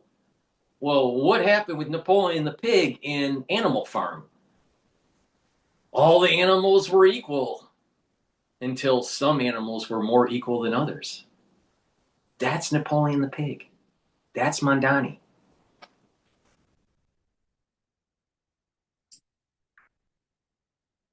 They occupied Grand Central Station, one of the busiest commuting hubs in the world. They occupied it several times. And I'm just wondering, the police commissioner that he hired is the one who did a damn good job lowering crime in Manhattan, Jessica Tisch. She may come to blows with him over the rights of people to close down the streets that he's supposed to keep open. I can only imagine that that's what's going to happen. Like you said, Commissioner Tisch did an incredible job. People are very, very supportive of her in New York. I've heard nothing but positive reviews. So it's going to be very strange to see that happening. We all support peaceful protests. We all want that to remain a core American value, but nobody wants folks in the streets that are actually terrorizing those just trying to go about their day or making it feel unsafe for Jewish Americans, for example, to cross the street or go into their college classrooms, because that's what was. Certain New Yorkers get unhinged. And some of those New Yorkers, many of them, are lower income, young blacks. And I saw the whole BLM movement in New York, and it was not pretty. It was not pretty. I'm telling you, there is going to be a problem with Mondani. He's going to lose control of the situation because he's on their side. And then what will happen is it will metastasize to the point. See, he's going to let the fire burn and then realize, whoa, it got out of control. And then he can't fix it. Why? Because he's inexperienced. He's an inexperienced leader. He hasn't literally done anything of value in his whole life. In his whole life. He's 31, 32 years old? His whole life. Nothing of value. Nothing. Meanwhile, his mother is part of the Bollywood scene. Now wait, what's the commonality between Karl Marx and Mondani? Well, they both hate capitalism, but Karl Marx came from a well-to-do family, and he didn't want to work. He just wanted to sit and write and tell about how great it would be if everything was state-run. He didn't want to work. He just wanted to be a pseudo-intellectual. Now, Mondani, he came from well-to-do situation. Most Americans don't. And he is propped up on a pedestal in New York City as mayor now. And he will literally turn into the tyrannical Napoleon the Pig.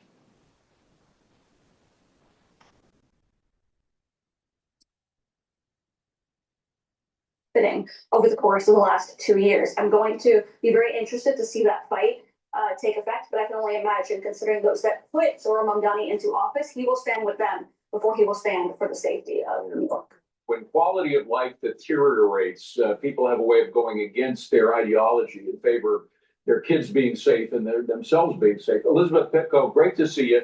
Thank you very much. Enjoy Florida. It's cold up here. Yeah. All right, let's listen into Cash Jordan. He has a special report on what's going on in Texas.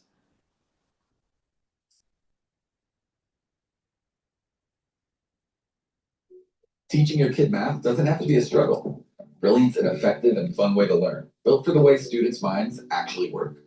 Every lesson is visual and interactive, so the math. But before we go to Cash Jordan, because we want to be entertained, right? But we also want to be informed. And, you know, he does a pretty damn good job in explaining what the hell is going on in America. Please go to my store and get the Good Night formula. What this will do is allow you to consolidate memory, detoxify your central nervous system, and to be well rested, and you'll have more energy. It allows you to get into the 3 to 5 cycles of REM sleep that you need to be able to detox and consolidate memory. It has tryptophan, melatonin, and GABA. Take it every day. Take it at night. And if you get proper sleep, guess what? You're helping your brain function. So you can wake up to the craziness that's going on in New York City. And by having good sleep, you're slowing down the aging process. If you notice, a lot of people in the blue zone, where is it? The blue zone is like regions in the world where they age slow. They have a common theme: proper sleep. Clarity factor. Clarity factor will get rid of that brain fog. This is a very powerful neurostack. It'll get rid of that brain fog and allow you to concentrate on tasks. This is perfect for work or school or even doing things at home.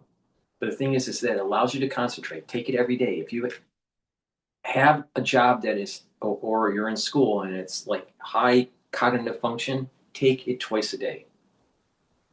But for most people, taking it once a day is just fine. But, you know, in high cognitive function situations, you want to take one in the morning and one in the mid-afternoon. You know, but the point here is that clarity factor will help for you to concentrate and get rid of that brain fog. And then over time, it'll help with that positive neuroplasticity where your dendritic connections will increase. You'll be able to think faster and you'll have better memory. This is super important to take. Slow down the aging process.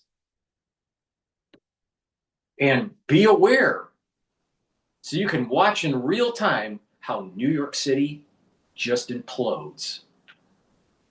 And digestive enzyme complex, super important to take if you're 40 years of age or older. Why?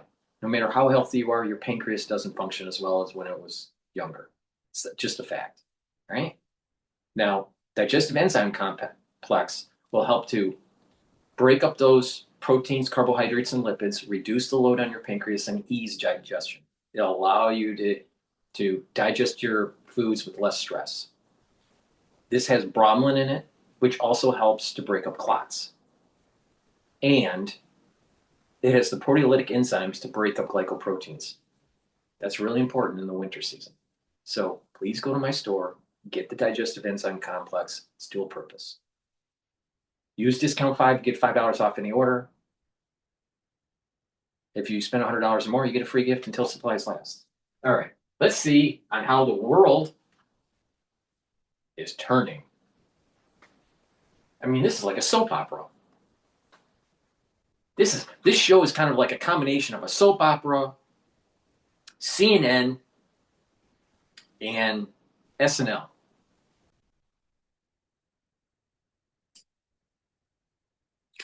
But Texas movers are still out there tracking down fugitives.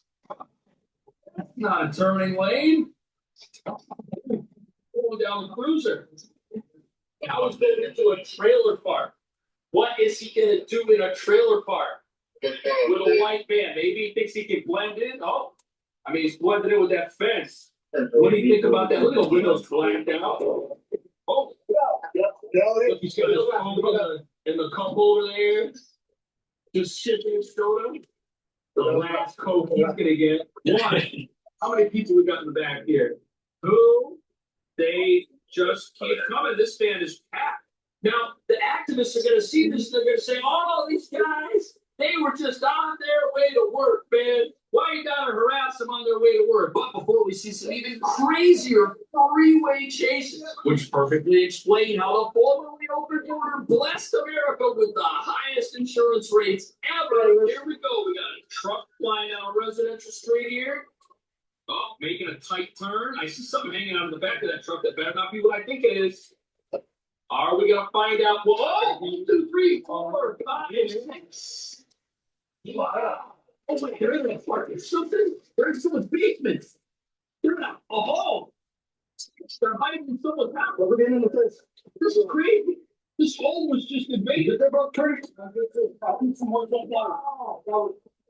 This could, I guess it's someone's backyard. Where are they? It's all this trash. Yeah.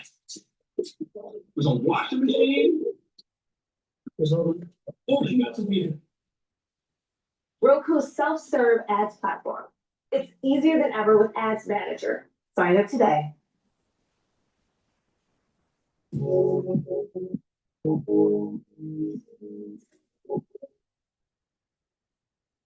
Now that's amazing. All right, we're watching.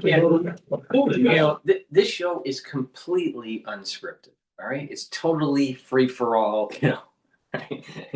I like it that way. But at watching Cash Jordan, and what do we see as an advertisement? Be pacified by watching Roku. Watch your TV. Be pacified. Just zone out. Don't be paying attention to what's happening in the world.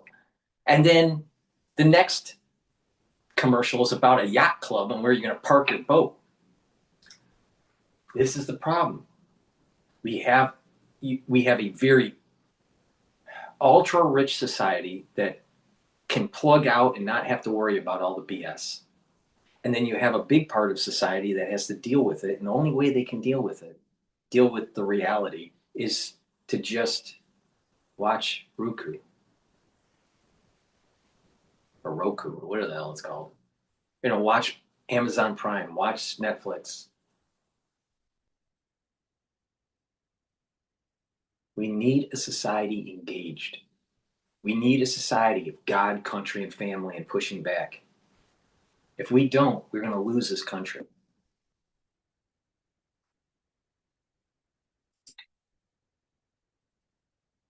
You have to take the same route. Wow. You took the junkyard or something. Man, they got these guys and these women. But wait till you hear what the driver of this 1995 U-Haul Texas CPS is going to believe. Okay, who are all the people laying down on the back? They said they needed a ride to the car was broke down a couple miles back, but I told them I was like, okay, it's on. She's using a U-Haul to transport illegals, and they said that their car broke down. They need they need a lift. What? She's total BSing. Hey.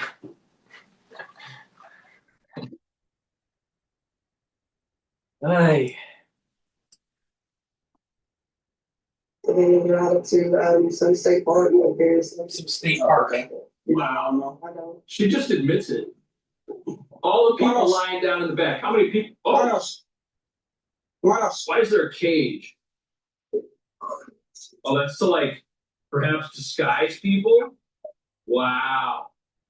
So she rented a U-Haul for $19.95 and now might be going away for 19 years if convicted. How many folks we got here? I see several people back there.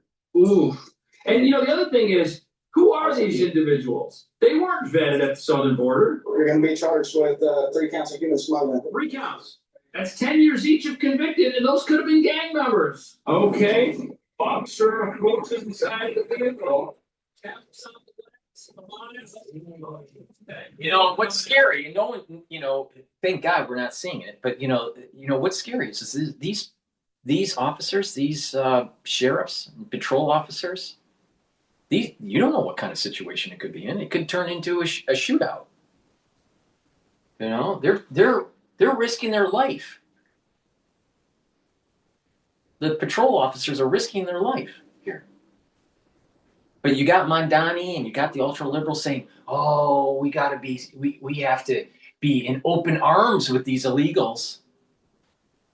They know they're here illegally. That's why they're hiding. No. We got to have sanctuary cities. We got to make sure that their kids come illegally, and we'll sign them up to go to school so we can give the school district more money. So there's an incentive for the sanctuary cities to keep illegals here, especially if they have kids, because you get a little bit more money for the school system. You pay for those textbooks and the pension plan for the teachers. You know, it's all about the money.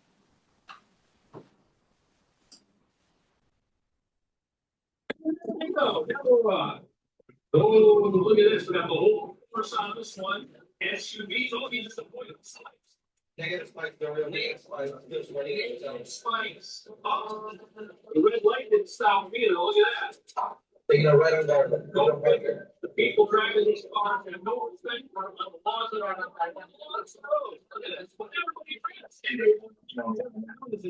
I guess it's first on the road.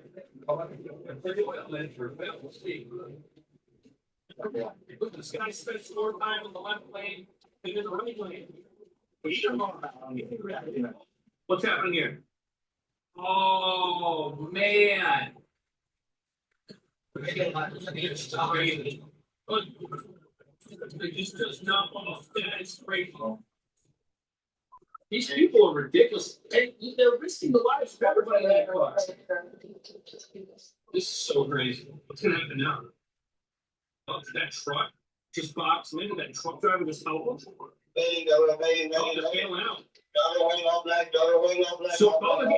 Oh, look at that. Illegal immigrants are getting out too. Okay, they're running off. Cars abandoned. The Wonder Oven Pro is an 8-in-1 non-toxic air fryer toaster oven.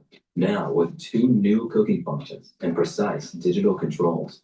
It preheats fast, cooks on 3 levels, and replaces I've never used one of these air ovens before. I wonder how well they work. They're running off. Cars abandoned at this point. Now we got a foot chase. Stop. I'm thinking it's not. That's it. Oh, thought I could hide in the bushes. That's it. Got him. That's it. Got him, bro. Get him. Feel like Texas GPS jumped in with brush before you done. Hey, all units, go traffic. 3113 Oriole. It is an illegal immigrant, the smuggler. This chase right here takes a wrong turn almost immediately. Look at this person. Cruising down a red look, right through a stop sign, right by an on-ramp rather. Look at that. He's just trying to turn. He's trying to turn his way out of this one.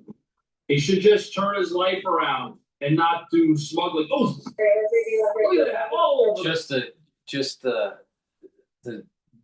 divert here. Amber just texted something on the chat. The question I have is those air ovens. What's the max temperature? Do they go up to 450, 500 degrees? Let me know. All over the road and making a wild turn. Is this guy gonna get away? He can't. It's not gonna get away. Cars over me. Run stop sign. Look at this. Oh, that is bad news. This person, when they get what's happened there? The vehicle's on fire. While it's driving. What kind of vehicle is that? Don't buy one of these. It catches on fire. Look at all the smoke. It looks like a Nissan. Oh, there he goes. One. Is the guy going to try to run? Okay, here's everybody. Look, they happen to get out of the vehicle in an area where the road is fenced off. Like, fences and jail cells are in the future of these people, that's for sure. Look, they're all going to get caught. Look at them. There's nowhere to go.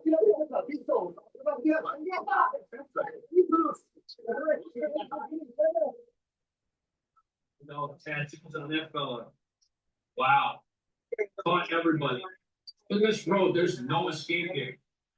The bottom line is, the only way to stop this is to push back. We have to push back on illegal immigration. And the people that are supporting these types of individuals, we have to push back on them too. And that includes nonprofits like Catholic Charities and UJF and others that support illegal immigration.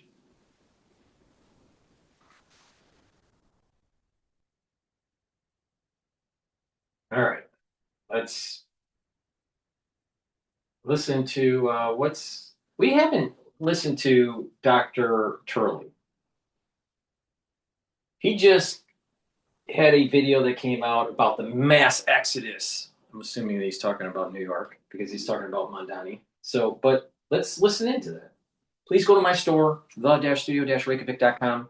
Get the heirloom barley. This is a high-density protein with micronutrients.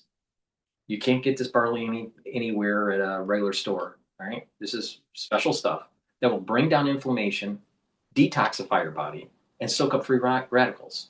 When you do that regularly, you're slowing down the aging process. You're boosting up your immune system. You're improving your endocrine system. You're reducing plaque formation in your vascular system, and you're bringing down inflammation at the brain level to keep your neurons healthy. By bringing down inflammation, you're also helping with joint health. Get this, take it every day, slow down the aging process, boost up that immune system. All right, let's listen into Dr. Turley. You do not need to be liked by everybody. You need to choose your friends and your enemies carefully. Wall Street is fast becoming a ghost town, and that's not even remotely an exaggeration. In the past 6 months, one Fortune 500 company after another has packed up, left. I know New York really well, especially the financial district in Lower Manhattan. Guess what? The buildings around there, some of them have turned residential, right? They've been converted. They used to be for corporate and they've been converted into residential. But it's a fraction of what it used to be in the 80s or 90s.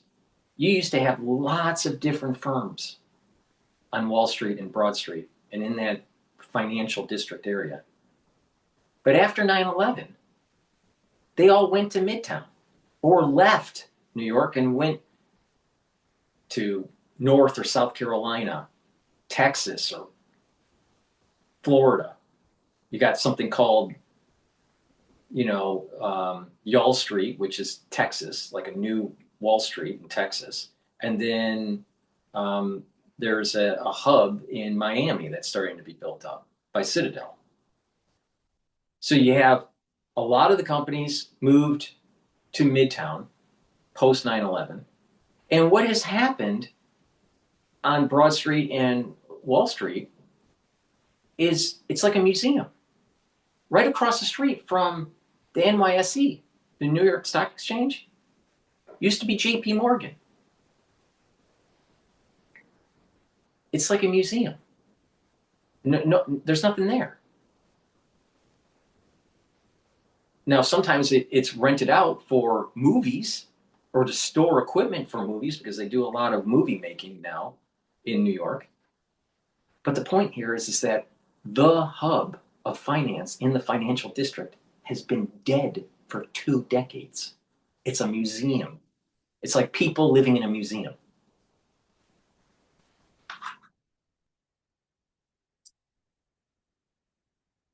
And headed south. JP Morgan Chase now has more employees in Texas than in Manhattan. But here's what's really terrifying to people in City Hall. This isn't about a few companies. This is about the entire financial ecosystem abandoning ship. And it's all happening even before their ultra-woke socialist mayor takes office. Hi, gang, it's me, Dr. Steve, your Patriot Professor. I hope you're having a wonderful week in the lead up to Christmas. It's so exciting. And I've got a last-minute Christmas idea for you. Take a guess at what this is. This is absolutely amazing. I'll give you a hint. The older we get, the less we hold on to heat. So imagine being stranded in a broken down car in the middle of the night and having to walk for help. A simple rainstorm, even in the summer, that can mean hypothermia. And so that is where this little beauty comes in. I'm going to bring it, I kid you not. This is New York City is experiencing a business exodus like never before. While well-known titans like Tesla, Chevron, Oracle, and Charles Schwab have all left the ultra-blue state of California, that's nothing compared to what's happening in New York. Since 2005, New York has gone from hosting 125 Fortune 500 companies to hosting just 50 today. New York has lost an astonishing 60% of its Fortune 500 companies in just the last 2 decades. Meanwhile, Texas now has 54 Fortune 500 companies, and that number is climbing. Florida has 22, and as a result, the financial services sector, the lifeblood of New York's economy, is hemorrhaging jobs. In the first half of this year alone, from January to August, the financial services sector lost 8,400 jobs. In that same time frame last year, it gained 6,400. So that's a 15,000 job swing in the wrong direction. JP Morgan Chase employs nearly 32,000 people in Texas as compared to 24,000 in New York. Let that sink in. The company that defines Wall Street has more people in Texas than in Manhattan. But what makes all of this even more astonishing is that this Democrat-induced disaster was happening before New Yorkers voted in Zoran Mamdani this past November.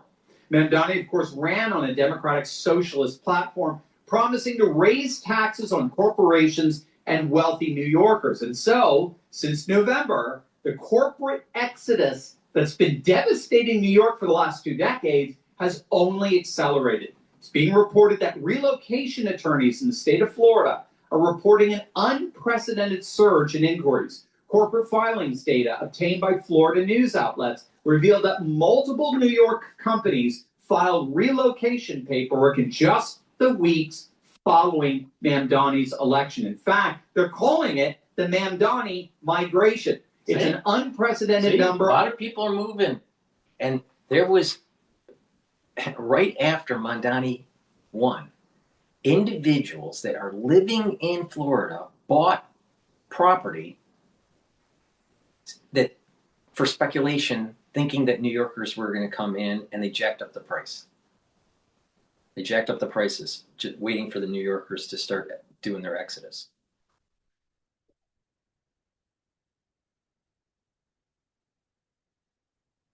It's crazy.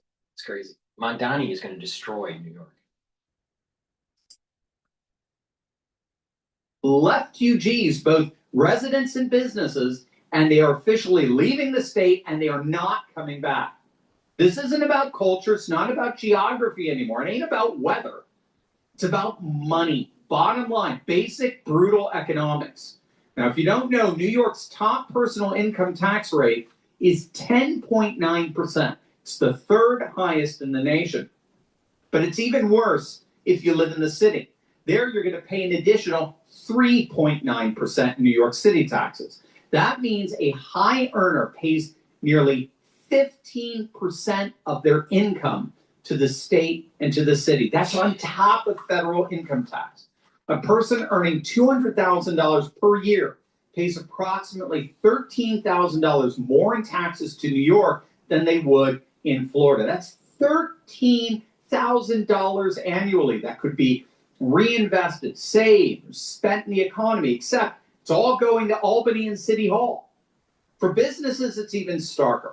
A company with $1 million in profits faces a corporate tax rate of 6.5% in New York, sometimes higher with additional business taxes. In Florida, the corporate tax rate is 5.5% with 0 state income tax.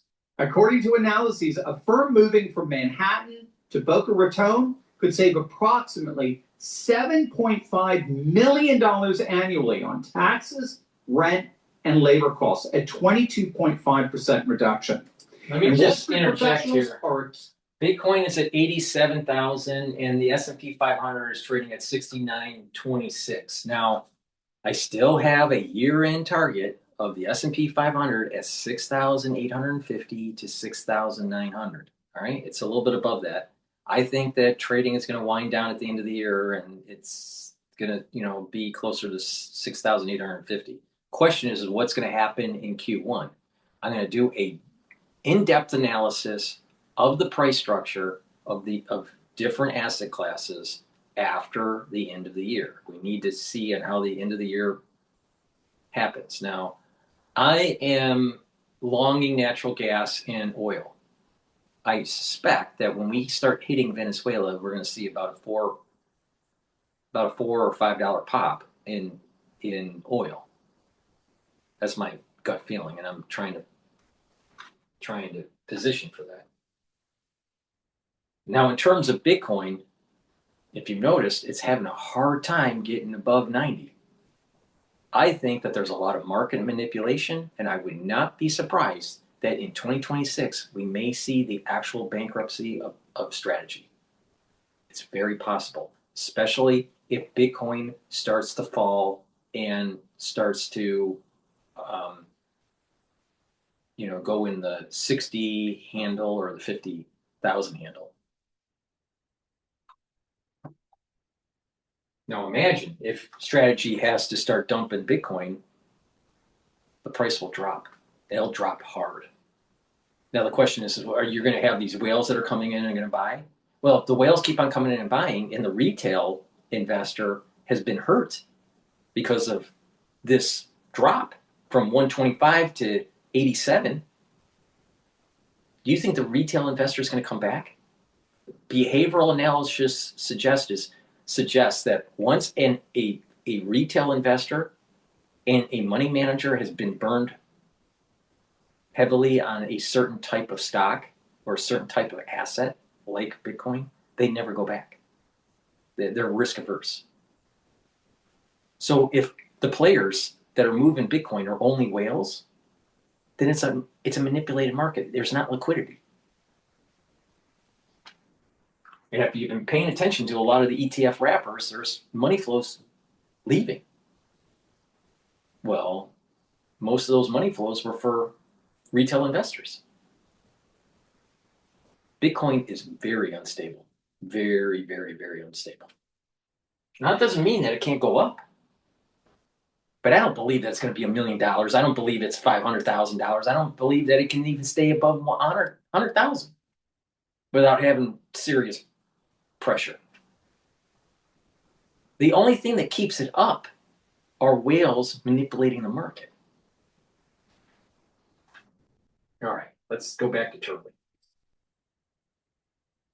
Acutely aware of this. Here's what's already keeping the mayor-elect awake at night, all right? Every company that leaves New York City, everyone, takes what's called a multiplier effect with it. So JP Morgan's 32,000 employees in Texas, they don't just reduce Manhattan's direct tax base. Those 32,000 workers, they're not eating lunch at Manhattan restaurants. Exactly. They're not paying rent. Exactly. This is exactly what I mean by the economic clustering. If a group of people, businesses and a group of people move away, the economic clustering from the place that they move from starts to die. And you can take this at the geopolitical level. If you ship manufacturing jobs to China, the economic clustering is going to die in the United States. It's the same issue.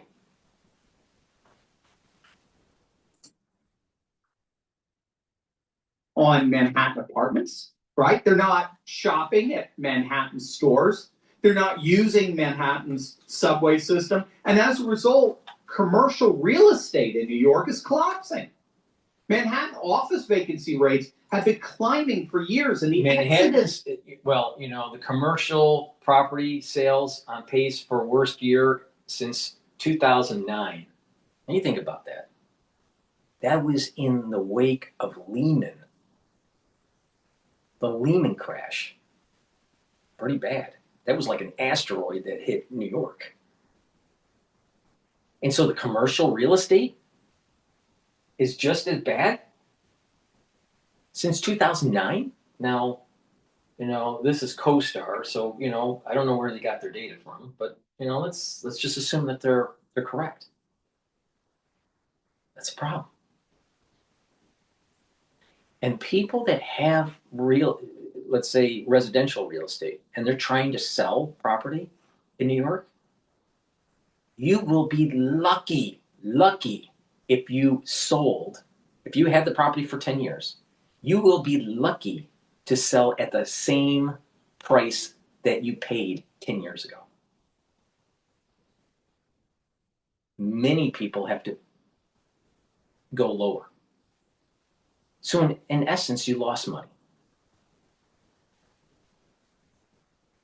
Now you have to remember these properties are $1 million, 2, 3, 4, 5 million, right?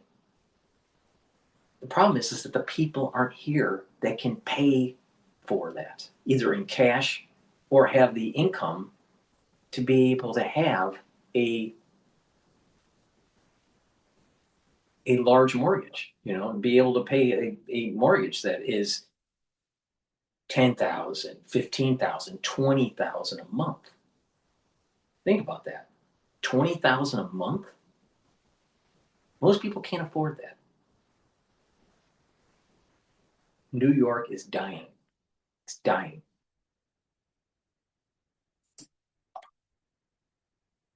Is accelerating that decline. Lower occupancy means lower property tax revenue. Exactly what the city needs more of, especially if Mandani is going to keep all them promises.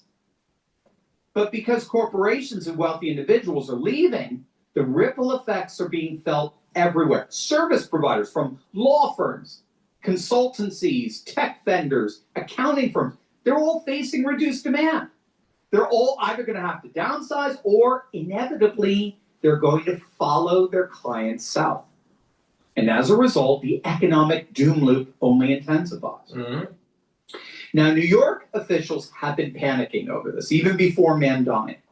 They've been rolling out incentives, tax breaks, subsidized rent, streamlined. Have you noticed that a lot of people that are doing these podcasts, you got to remember, I don't do anything that is scripted, right? This is all freeform. But you notice that, I got a lot of telemetry happening and sometimes it's more noise than anything else. But, you notice that these podcasters, they have books. I don't even know if you read them in the background. Have you noticed that? I don't know. Maybe he's read them. Maybe not. I don't know. But it's so odd to me. I'm just different. I don't know. But it's just like all these podcasters, they either have a big screen, right? Like Alex Jones kind of style, like there's some sort of news network like CNN, or they're like this podcaster that is in a dark setting and there's books in the background.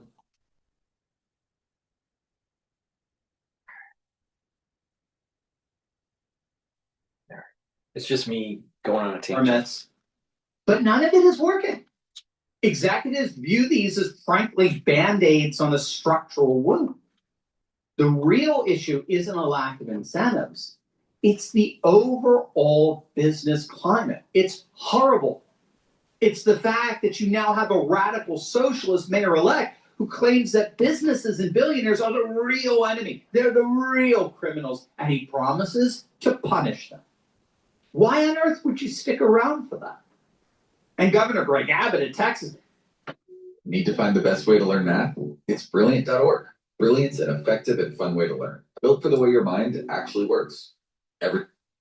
And Governor Greg Abbott of Texas, he ain't helping New York's cause. Just a couple of months back, he literally rang the closing bell at the New York Stock Exchange to celebrate Texas's 0 personal and corporate income tax rates and reasonable and predictable regulatory environment, as they call it. New York officials like Governor Hochul actually doubled down. They remained defiant. They said that we're not taking business advice from Greg Abbott. Well, okay, but the joke's on them. That defiance might have played well at a far-left political rally, but every CEO watching that exchange got the message. New York is hostile to business, while Texas openly welcomes it with open arms. Bottom line, this is beyond politics now. This is economic triage. New York lost its relevance, its relative dominance decades ago. But for years, the city limped on, sustained by Wall Street wealth. That era is over. Between 2017 and 2022 alone, 125,000 New Yorkers moved to Florida, taking $9.2 billion in annual income with them. And with the Mamdani migration only getting started, that exodus is only going to get worse. The question is no longer whether New York will decline. The question is how fast and whether that decline becomes irreversible. Until then, the next chapter of New York's economic story is certainly being written, but not in New York. It's being written in Texas and Florida and red states throughout the nation. And unfortunately for Mamdani, those states are winning, and they're winning big. Do you want to ask me your biggest questions and maybe win free merch while you're at it? Well, Please go to my store, the-studio-reykjavik.com. Get the turmeric. This will help to bring down inflammation and soak up free radicals. Get the lignans. This will help to bring down inflammation, soak up free radicals, and help with your immune system and your endocrine system. Turmeric will also help with your immune system. When you stack these together, they're magical. You know why? Because what this will do is help to slow down the aging process and focus on some important areas of your body. Your immune system, your endocrine system, bringing down inflammation at the cerebral level will protect your neurons, and bringing down inflammation at the vascular level will reduce plaque formation. So with proper diet, proper exercise, proper supplementation, you can slow down the aging process. And a key part of this is soaking up free radicals, bringing down inflammation, detoxifying your body, boosting up your immune system.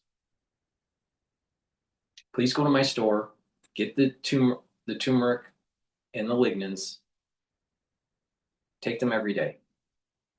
And you'll also get added benefit because this brings down inflammation. This will also help with joints, joint health. If you are sore in a joint, it'll also help to recover after a workout, so your recovery time is a lot less.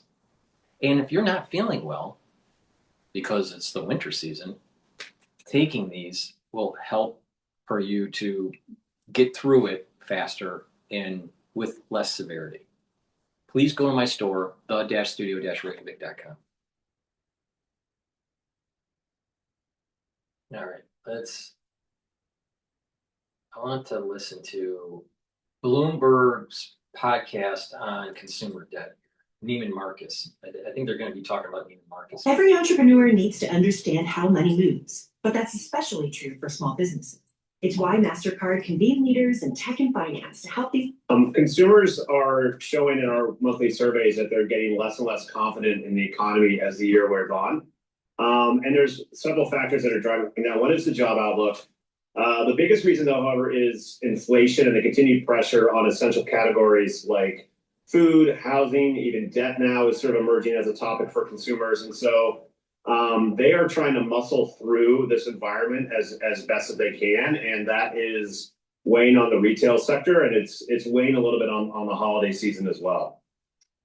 But we're seeing some pretty good numbers out of some of the retailers. I mean, I'm seeing, probably 3-4% retail sales growth here in the holiday season, with the e-commerce even higher than that. It seems like consumers are still spending though. They are, Paul, and they are trying to spend on the holiday and kind of keep that basket together as best as they can. But there's some underlying factors that make the headline data a little bit more nuanced. So the majority of what we're seeing is that those year-over-year gains are driven primarily by price actions and not volume. And in fact, in our headline outlook for the holiday season, we sort of forecasted about a 2 to 3% year-over-year growth rate. I think it's coming a little bit higher, which is good news, but I think the S&P 500 is going to end at about 6,850 to 6,900. Now, if money starts to flow in to average homes because of tax refunds, better job prospects, controlled inflation, then we're going to see the equity market rally in 2026 to maybe 8,000. But if we start seeing Inflation starting to tick up again. Job prospects not very good. People are going to retrench, and what's going to happen is that we may have a stock market that is at maybe 7,400 for the S&P 500. If it's really bad, it'll be below the 6,850. But I suspect that we're going to be closer to the 7,400 range, because I think that we're going to limp along in 2026. I'm very, very worried when September comes in 2026 that there is an amalgamation of different situations starting to emerge. War, economic instability, over-indebtedness, infighting in politics between the Republicans and the Democrats. It's going to be a midterm election year. So you have all these things that are starting to happen that we may actually have a year that is very problematic. And it may seem okay for the first 2 quarters, but as we get into the third quarter, we start seeing that something's changing. So it may be good the first 2 quarters. Then you got to worry about Q3, Q4, and especially going into Q1 of 2027. I'm very worried about this. Then you start hearing about the white papers from the PLA, People's Liberation Army from China. All right? They want Taiwan. They want to make their move. That's around 2027.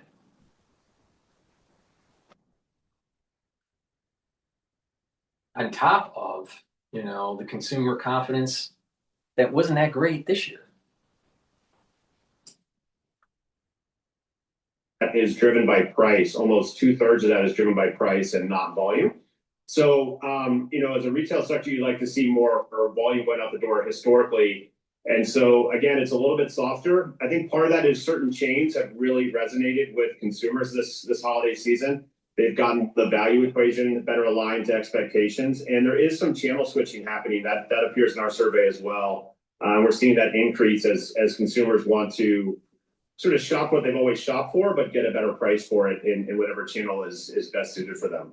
Yeah, we were talking about somebody earlier, talking about shopping earlier in the show and how consumers have become much more intentional about what it is they're spending their money on. But let's talk about restaurants and bars and how we're spending on that. I mean, did you talk about that in the survey, and what did you guys find out? We do, and that sector in particular is getting facing much more significant headwinds because it's the first category consumers repeatedly tell us they're going to pull back on, and indeed we're seeing that in some of the top line numbers. Albeit there are a couple really exciting sort of turnaround stories in the sector that I think shows that point about aligning with consumers. But in general, consumers, the number one category they want to pull back on is eating out, particularly at higher end establishments.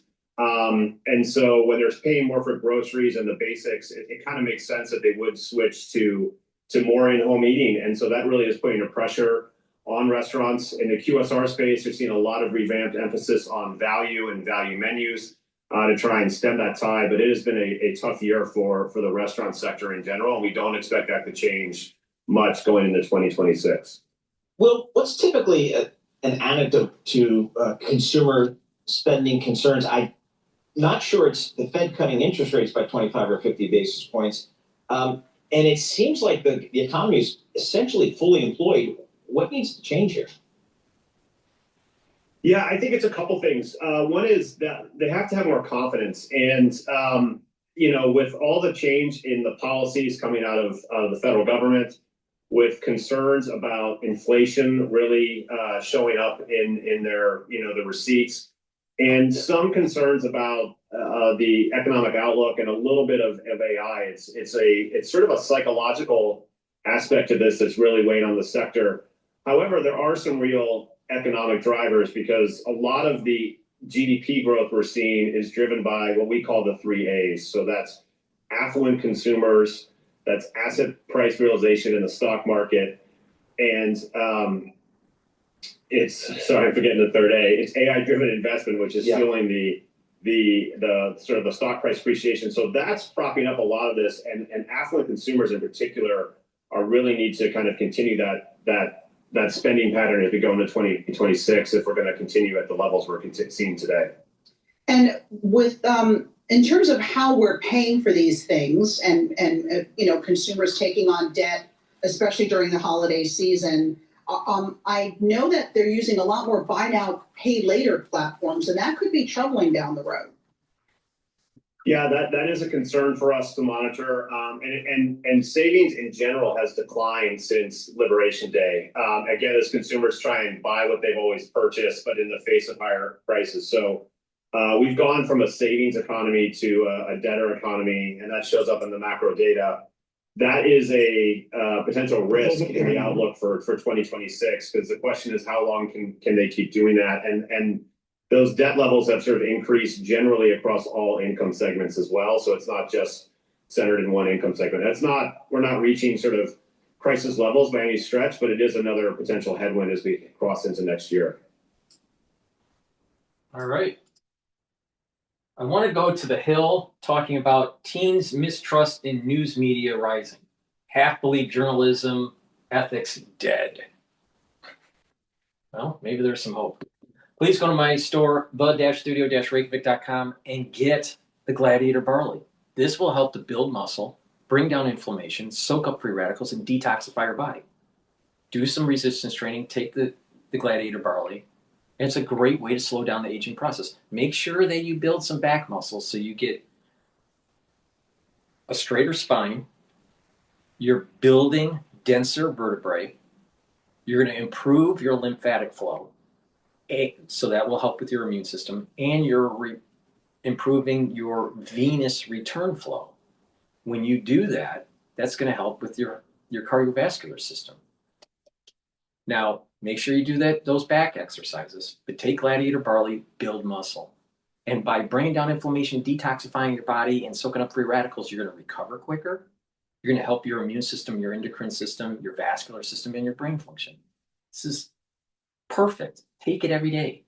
And take Myotrol. Now, you can take them separately, but they work really well together. They're synergistic. Gladiator Barley has the ingredients to build muscle, the protein that you need. Myotrol helps with the gene expression to build muscle. When you're older, your gene expression goes down for muscle building and maintaining because your epigenetics change when you get older. Well, if you slow down the aging process, your epigenetics stay more youthful. Myotrol will help with the youthful expression to help build muscle and to maintain muscle.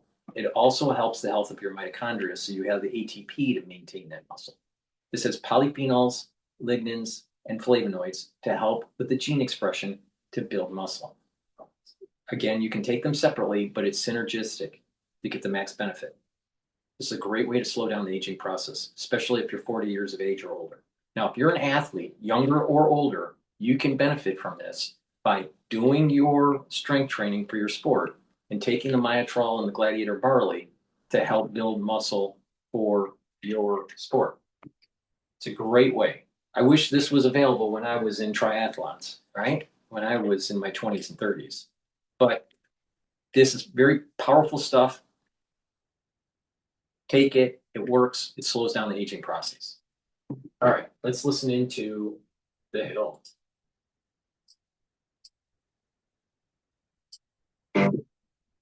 Biased, boring, bad. These are some of the negative B words that 84% of teens use to describe today's media in a new survey by the News Literacy Project. The survey documented teens aged 13 to 18's negative attitude about the news. Other words the group used to describe the media were crazy, boring, fake, depressing, or scary. Around half of teens also believe that journalists pay sources or do favors for them, either always, almost always, or often.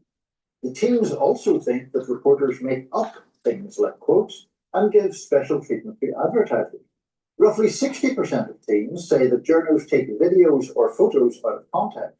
And strangely, only around 1/3 of the surveyed teens believe journalists follow basic tenets of the craft like confirming facts before reporting them or correcting errors. This sobering survey rings alarm bells about the younger generation whose minds are very much still forming. Kat Murphy, an aspiring journalist and college student, told the AP there's very little movement in the direction of going to where people are, as opposed to expecting them to come to where you are. The only way to turn it around is going to be to switch to doing things that captivate people today, as opposed to captivating people 20 years ago. Harsh. Very harsh stuff. They obviously haven't been watching Rising. No, that's clearly we check our facts. We are unbiased. We give it to you from both directions, as it were. That's we're totally wrong. So sorry. Well, good for that. Anyway. Anyway, yes. So young people's views of media, which we care about so much. We do. We're 17 to 18-year-olds. That's our demographic. Yeah, we're desperate for their approval. Yes. I mean, look, the fact that people of that age find the media boring is not particularly surprising to me. I think if you're in the middle of adolescence, you're probably not tuning into much news media in the traditional sense, at least, very much at all. Now, are they trusting kind of TikTok news people? That would be one of my curiosities about this. Is it about the package, the medium, or the message? I doubt that 13 to 18-year-olds are less informed today about politics and news and world events and things going on today, current events. There's no way they're less informed. They're inarguably. I can't prove.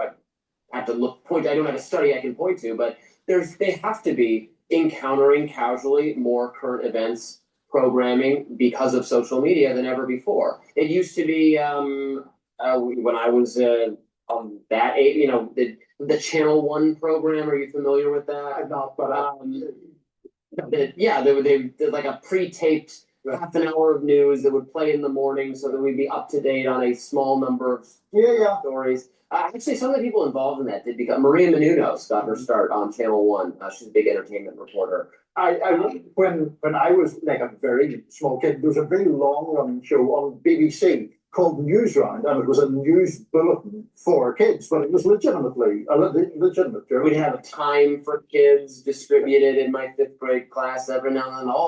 Y2K sounds very scary, that kind of thing. Now they're consuming news content inadvertently all the time on reels on social media. That's a good thing. And that is news, and that's. Well, it is. It's actually news as opposed to just somebody pontificating about what their opinion is about the news. Not that we're necessarily against opinion journalism here, of course, but it's just that.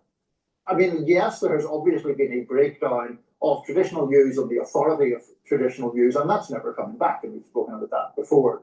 But is it going to be replaced by actual news that is packaged in a way that is compelling to younger audiences? Or is it just going to be supplanted by a sort of virtual watercolor where it's just people shooting their mouths off all the time? Right. That is the problem. We don't want that.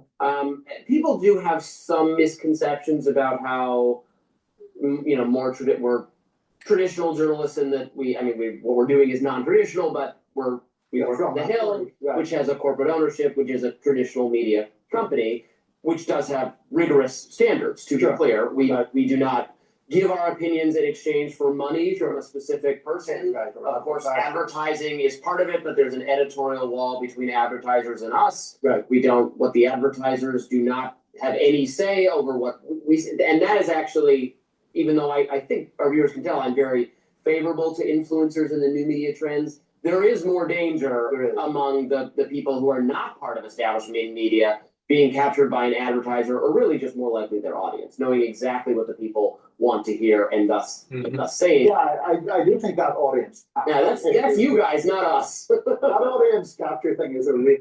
Audience capture is a big problem with podcasters, because if you say something that your audience doesn't like, they'll just unfollow you because they want confirmational bias. I saw this during 2020. It was very prevalent. If you tell someone that,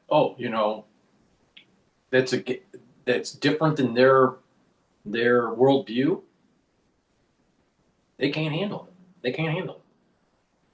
The key is to stay with veritas, stay with truth, stay with the facts. because they will always lead to the best path, not opinion.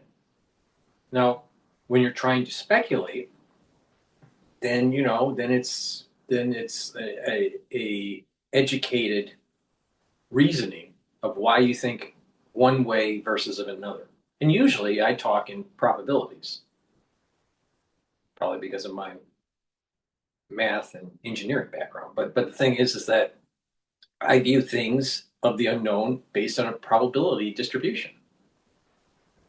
But if you start having a podcast where you're placating to your audience all the time, you're not being truthful. And I think that it's important to just stick to the facts. Now, of course, an individual may have some bias, but be true to yourself.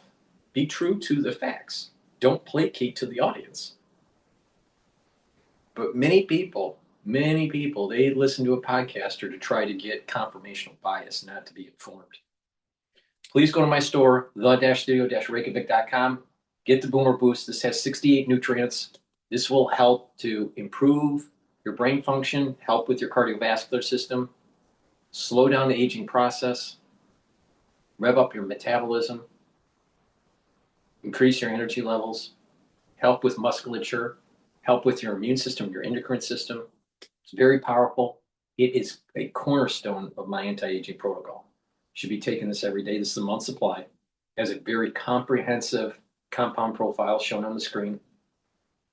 Get this, take it every day. Mix it with soft foods, filtered water, a smoothie, or even with just milk. I'm eating hummus, and I mix it with the hummus. It's really simple. Very powerful.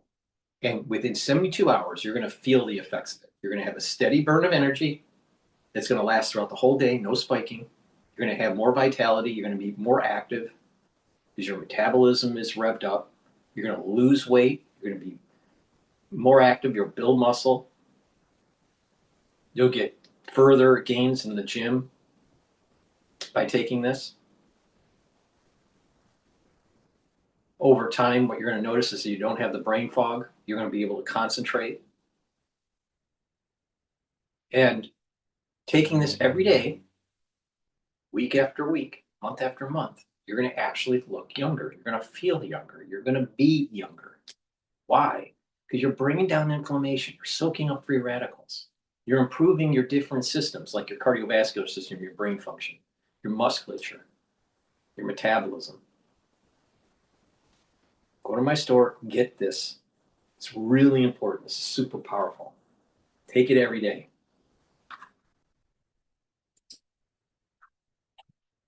That's the big phenomenon. It's not that whatever, I don't know, British Petroleum is going to come in and take out ads and we're going to start saying, these gas regulations today. I would say that anyway. Naturally, but it's about serving the thing to people because you're just catering to what people want to hear, which itself is not really news. Now, do recent trends spell trouble for the GOP in the midterms? We have a guest. Talk about that next. Stick around to see what he has to say. All right. I'm going to pivot over to Bloomberg. Pandemic up. So that's kind of what I've heard here. There is some selected conversions of office through, and there's some have been a bit successful. I've seen some cool stories on that. So we'll keep an eye. Those look pretty cool, actually. They do. So we'll see how that plays out. Coming up, Bloomberg Intelligence Senior Hardware Network Analyst on the PC market outlook in the year ahead. Everybody seems to move new PCs, so why not? S&P up 23, the Dow up 260. This is Bloomberg. Good morning.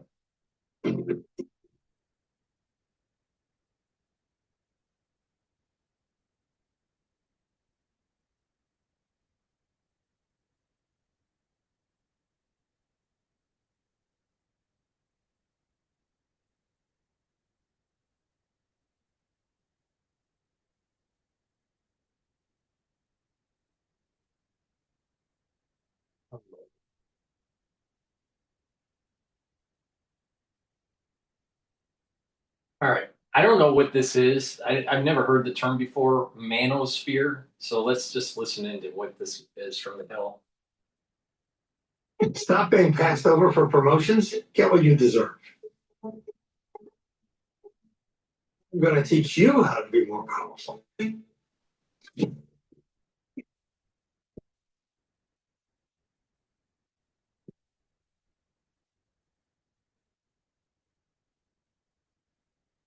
Good morning and welcome to Rising. Of course, we hope you're having a happy holiday season and a Merry Christmas season.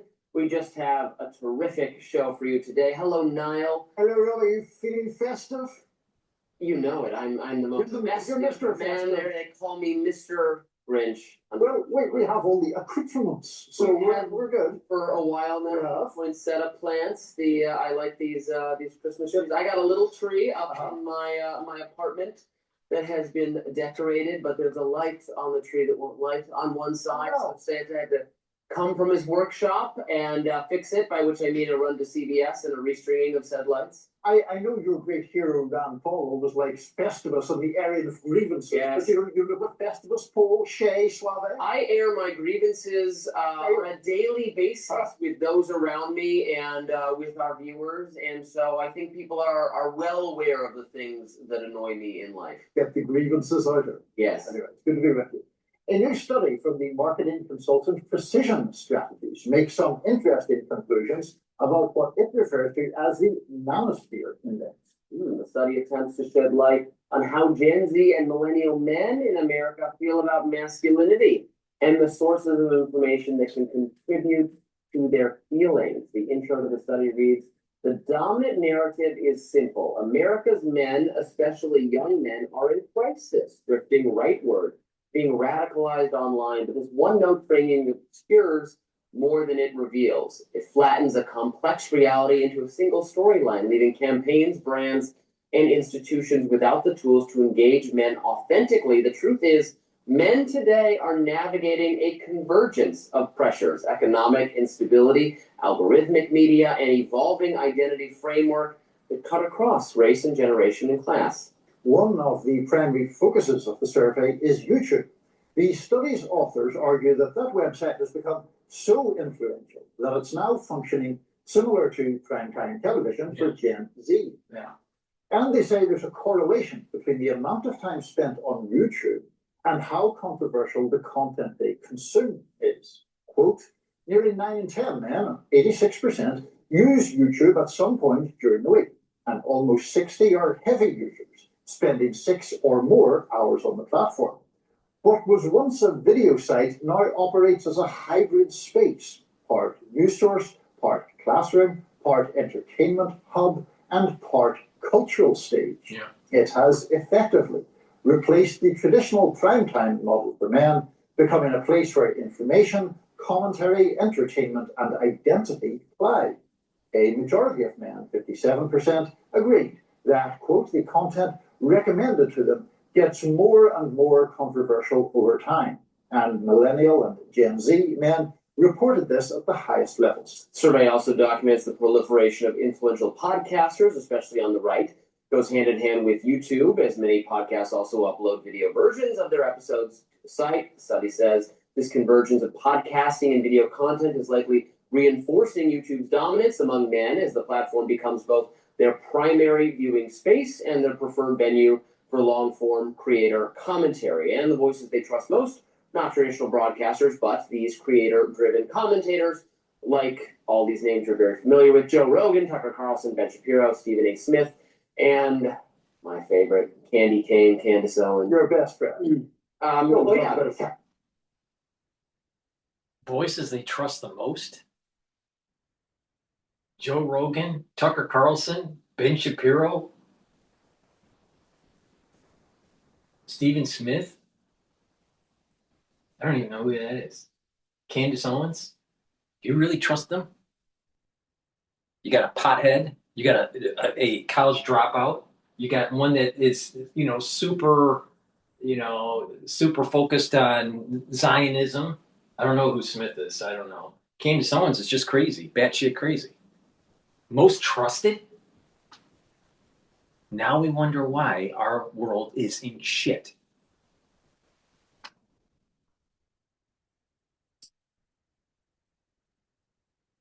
On YouTube or elsewhere. I mean, this is obviously true. I say it over and over again. YouTube has won. YouTube is the model of the future. That's true for women too, but it's more pronounced for men for a variety of reasons. Yes, our audience, we know from the analytics, skews very male. I think YouTube is a great thing. It's just why we're a YouTube-focused product, where Rising historically became big, what was from the YouTube version of the product. It mirrors I'm a middle-aged male. You're a middle-aged male. I think you're unfair in your age, and you're describing yourself that way makes me feel quite elegant. I'm an old man, and you're ancient. Yes, I too watch. I don't watch like an unhealthy amount of YouTube, but I listen to audiobooks when I'm at the gym. Yeah. But if I'm between books, as I am now, I finished what I was listening to, and I haven't picked my next book yet. Yeah. So then, while I'm at the gym, this is interesting. All right, for the ones that watch my show, all right, based on the analytics, 35 to 44-year-olds, about 5%. 45 to 54-year-olds, 40.9%. 55 to 64-year-olds, 31%, and 65 plus, 23%.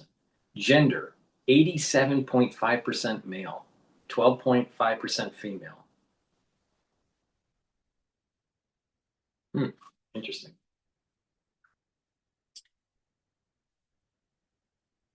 I want to watch. I want to listen to like entertainment commentary or like movie review commentary or video, TV reviews. And for my pick, even though I'm listening, I'm not watching, is YouTube. Yeah. Even though I'm not seeing them, and I want one that's long enough that I'm going to finish my workout and not have to pick a new one. Right. So I think that lends. I think creators, well, we're creators on some level, are moving more toward. I mean, the model that Rogan's already adopted, which is just talk as long as you can. And people want to listen during a commute, during a workout, while they're folding lawn. I think that I can do a show longer than Joe Rogan, regularly. Actually, I have. Because his shows are like 2.5, 3 hours long. I've done shows that are 5 or 6 hours long. Now, most of my shows lately have been like 3.5, 4 hours.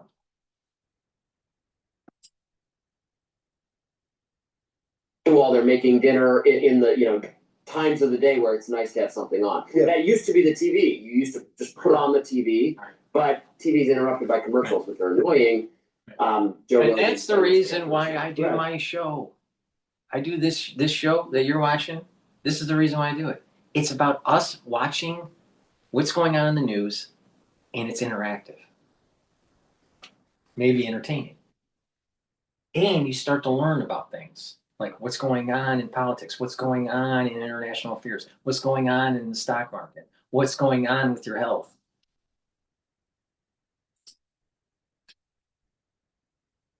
To your point about like using YouTube for things that are typically all auditory experiences, I actually use it a lot for music, and it's partly because I'm just a big I do too. Yeah, but it's also that, of course, like you can get the live versions of various songs that you might like, and you don't necessarily have to be watching the screen. I prefer the actual dynamics of live music to studio recorded music, and so there's that. But then that brings me to the other point, which is, the idea in this survey that people who peruse, I guess, somewhat controversial content get served more and more controversial content. Here's the feedback loop with this whole open system, and there's, when you have feedback loops, positive or negative, in a system, an emergent property can take hold that is unexpected. If there's a negative bias in what's on the selection timeline for YouTube or even on X, and there's too many commercials, eventually there will be a negative feedback loop where people will start to plug out and go to something else. Like I've noticed that there's certain people that I will not listen to because I just don't. I want my stream of things that I want to know to be curated, and I want the least amount of ads, and I want information, not op-ed. Now that may be because I'm older. Maybe that's because of just the intelligence level. I don't know. All right. But the thing is that I think that there's going to be a negative feedback loop in YouTube that's going to push people to going to only certain types of podcasters. And in some cases, it may drive people away from YouTube and to other platforms. I think a small set of the population may actually plug out of social media altogether and go back to just reading books, right? Just reading books, right? I'm almost done with this one from Ian McEwan, which is actually a pretty good book. It's a novel. Here's another book that I'm reading, Autocrats and Democrats versus Democrats, talking about geopolitics between China, Russia, and America. And then I'm slowly chipping away at, which is a very good book, about the Roman Republican letters, right, about Cicero. So I think more people are going to start gravitating to maybe learning the old way, and that is reading a book. You know? But in terms of entertainment, they're moving away from the typical cable TV, and YouTube has become the typical cable TV now. So there's going to be a group of people slowly that will, just as they moved away from cable and went to YouTube, they're going to move away from YouTube to something else. Now, what that something else is, I'm not sure. I think they're going to be moving away to a place where there's less advertisement and less bias, less hate, less negativity. But it's going to take time before that emerges. But eventually, wherever the crowd goes, it gets mutated in such a way where there's more negativity, more ads, and eventually you have to go to someplace else. That exodus hasn't happened yet from YouTube, but it will happen, just like it happened for TV, for cable TV. I would just really like to sort of scrutinize the specifics of that, because is it just like if I go and listen to Bruce Springsteen, who I know you dislike, but that's neither here nor there, and then I get served more Bruce Springsteen videos or people off that musical ilk. Bruce Springsteen actually is some of the music is really good, and what is fascinating is that his career was supposed to be, kind of like a spin-off or a new version of Bob Dylan. The Bob Dylan of my generation really would be Springsteen, not Bob Dylan. Bob Dylan was more aligned with the boomers, the baby boomer generation. Gen X, I would say, is more Springsteen, all right? Or John Mellencamp. Now, John Mellencamp was supposed to be a spin-off. John Cougar Mellencamp, all right, was supposed to be a spin-off of Springsteen. So all three of them are a little bit, they have a little bit of that country, but some rock. Bob Dylan had that folk kind of sound, right? So I think from an artistic point of view, it's actually, Springsteen is really good, all right? Not all of his music is great, but when it comes to his personality and his politics, that's where I draw a line. I think he needs to just like Gene Simmons said from Kiss, if you're a performer, you should just shut the fuck up in terms of politics. And I think that Springsteen needs to learn that lesson. Another person that needs to learn that lesson is George Clooney.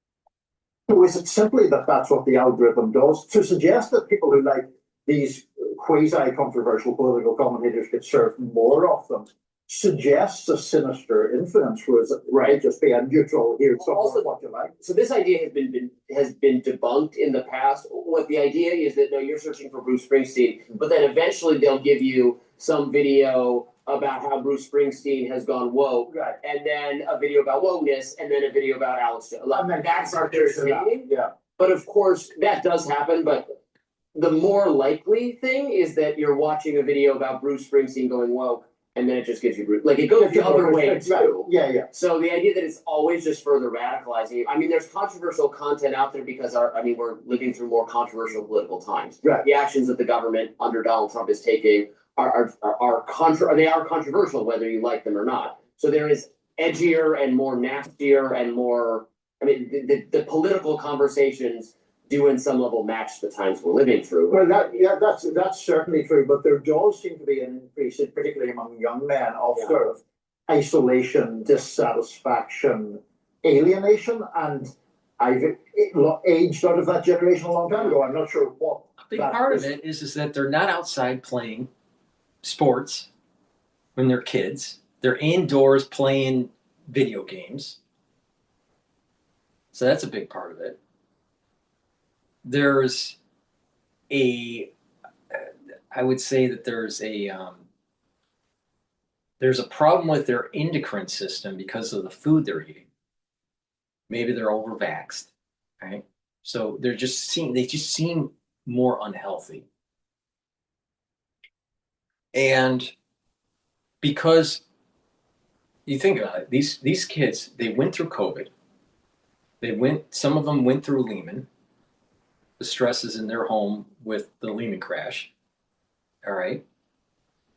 Some of them may have been very young, but may remember 9/11.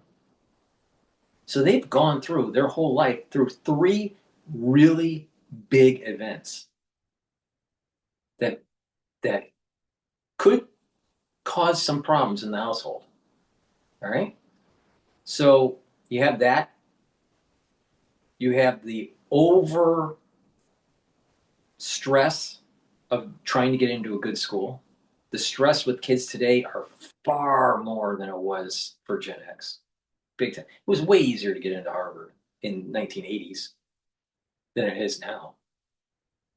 I mean, I think the acceptance rate is like 3% now, and it used to be in the 5s or 6% range. So it's harder. Everything's harder now. Plus, everything's digitized. All the applications are digitized and everything, So just filling out paperwork online is just a chore. And their whole life is like this. I mean, we remember being in Gen X. You filled out a form and you mailed it, right? Or you handed it in because there wasn't the internet, all right? So their lives there's more stress in them, right? So their behaviors are going to be different. They're going to be skewed. But I think that we need kids to just be kids. We need kids to go out and be in sports. Also, you have these home owners associations, the HOAs, that don't really, that try to curtail the playgrounds or the grounds for kids to play. So there's lack of space, especially if they're in an urban setting to play. There's not enough parks for sports. If you're living in an urban setting, you don't have a garage or a basement. And those are the places where, that's where a garage band is. You learn an instrument, you play in a band, in a garage. Well, if you're living in New York, where are you going to be a band? There's no garage bands. That's part of the reason why the music sucks. Because the 15-minute city has beat that out of society. Learning how to work on cars. Well, that's in a garage. Well, if you don't have a car or if you don't have a garage, how are you going to fix a car? See, there's these things that are like,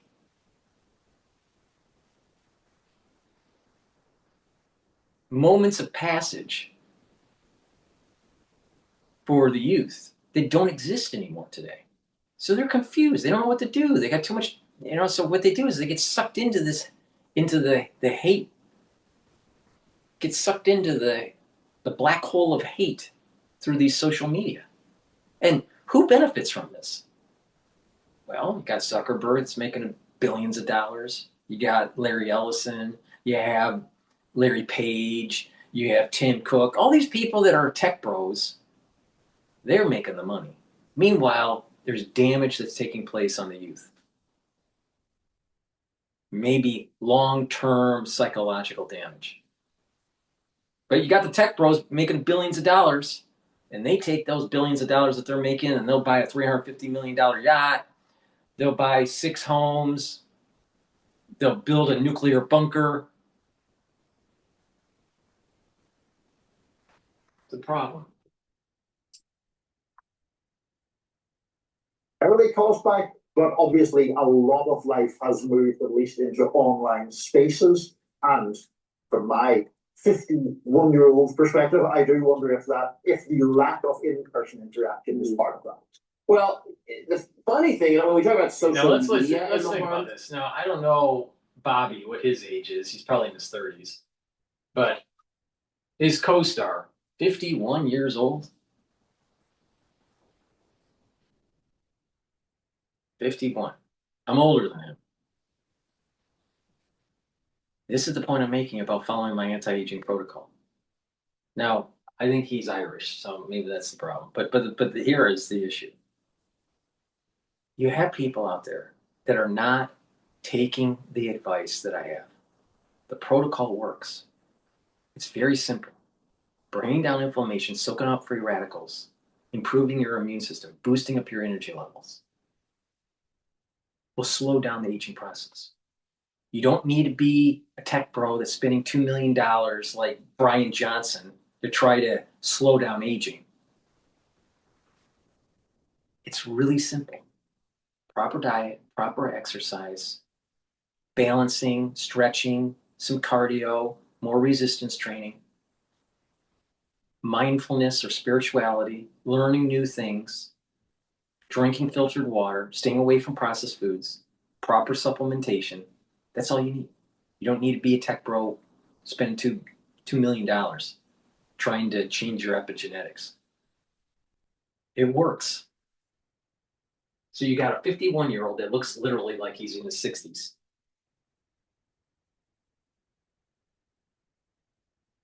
And yet I'm older and I look a lot younger.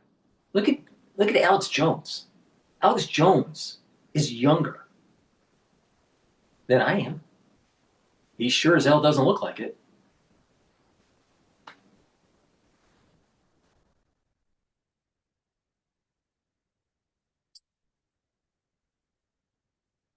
young people, it is actually more of a harm to female issue because men, a lot of them play tons of video games. And video games, while maybe not a sufficient replacement for in-person interaction or sports or doing something physical, video games do have both a literary component if you're playing narrative games and a social component if you're playing these collaborative games that so many people are. And it is healthier in some, like learning, like not learning, but we're not have a very young kid, but problem solving in a group, which is a social and useful skill. Yeah, are you a big gaming guy? I am thought to be, but I really am not. I'm a fan of Nintendo, and I have a Switch and a Switch 2, and I play the new Nintendo games that come out, the new Mario and Zelda games, but I'm not like an expert in gaming culture. I don't play a lot of the online collaborative, I don't play any of those, but I play a lot of Mario Kart and Smash Brothers and Mario Party and the new Zelda games, and I'm huge fans of those. Learn something every day. Great. Artificial intelligence is on the rise, but are we ready to embrace it? We'll talk about that next. Stick around.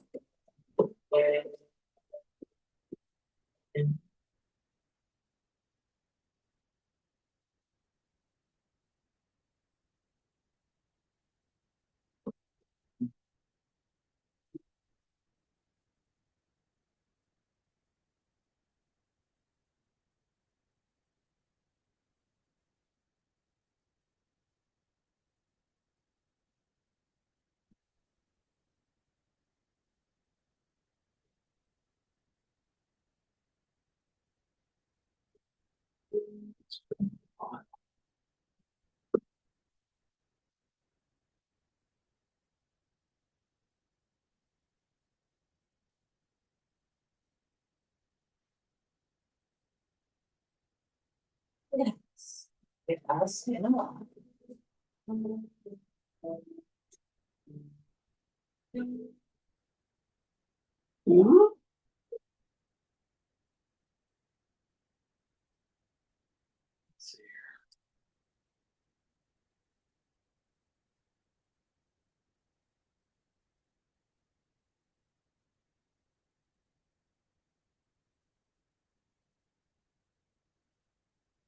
All right, let's listen to hell about McDonald's and then we'll close it out.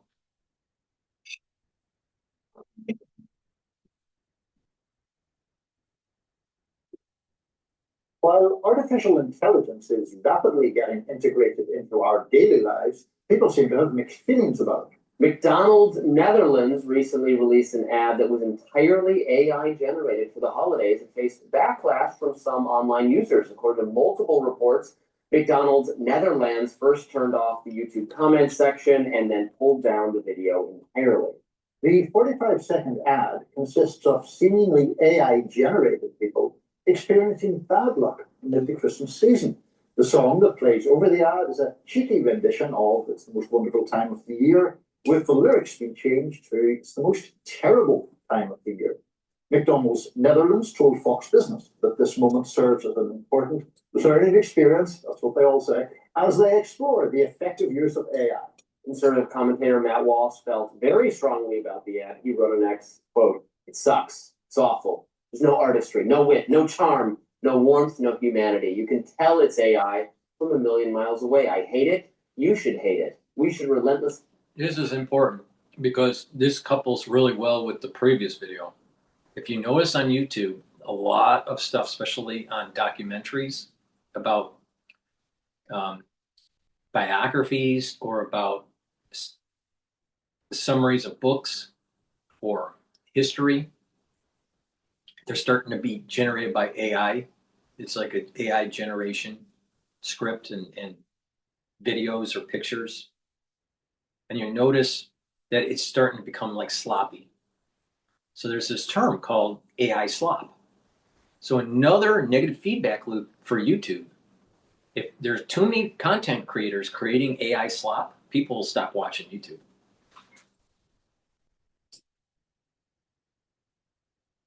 Mock and deride and bully anyone or any company that uses AI like this. Goodness, he's very strong feelings about.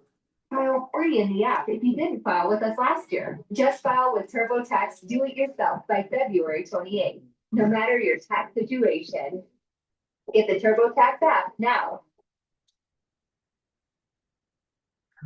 We now have a Department of Justice that is essentially the president's political enforcer. It's a huge change. It's a very dangerous change. Goodness, he's very strong feelings about the matter. On a related note, actor Leonardo DiCaprio recently weighed in on the use of AI in visual art. In an interview with Time magazine, DiCaprio said, quote, "I think anything that is going to be authentically thought of as art has to come from the human being. Otherwise, haven't you heard these songs that are mashups that are just absolutely brilliant? And you go, oh my God, this is Michael Jackson doing The Weekend. Or this is funk from a Tribe Called Quest song, Bonita Applebum, done in, a sort of Al Green soul song voice, and it's brilliant. And you go, cool, but then it gets its 15 minutes of fame, and it just dissipates into the ether of other internet junk. There's no anchoring. If you listen to a really good song, for some reason you gravitate to it and you repeat it, you listen to it multiple times, and it becomes a favorite, or at least a short-term favorite. But there's something that's activated in the brain when you hear something new and refreshing when it comes to music. But if it feels formulaic, if it feels that there's a redundancy, that it's a typical music trope, if there's some sort of musical score that's bromide, then you won't repeat it. So I haven't heard anything that's AI generated music that is actually, wow, that's something that you should repeat multiple times. Like, perfect example. When let's say when the Beatles came out, it was like refreshing. There was something new about it. Or when the Rolling Stones came out and their sound that was paying homage to the blues music, but had a different sound to it. Or Pink Floyd, especially the Wall album. Or let's say, Born in the USA by Springsteen. There was something like there was something different about it, right? People kept on playing it and playing it and playing it and playing it, right? You don't have that with AI generation. There's something, even Nirvana with Team Spirit, when that came out, that sound from the guitar, there's something different about it. It wasn't formulaic. It's like AI can't make that transition from the hairband days of, let's say, Guns N' Roses and Whitesnake and even Def Leppard into the alternative sound of Pearl Jam and Nirvana. It doesn't have that creative ability. It can replicate a sound, but it can't make that big leap. Like late 1980s to early 1990s. It doesn't have the capability. And that's what that new sound, but those new sounds come from the experimentation of playing instruments, learning how to play the instrument, playing with a group in a garage band kind of setting, eventually getting better and better, and eventually becoming, a superstar in terms of music. AI doesn't do that. AI will make a Nirvana song, but AI can't create Nirvana.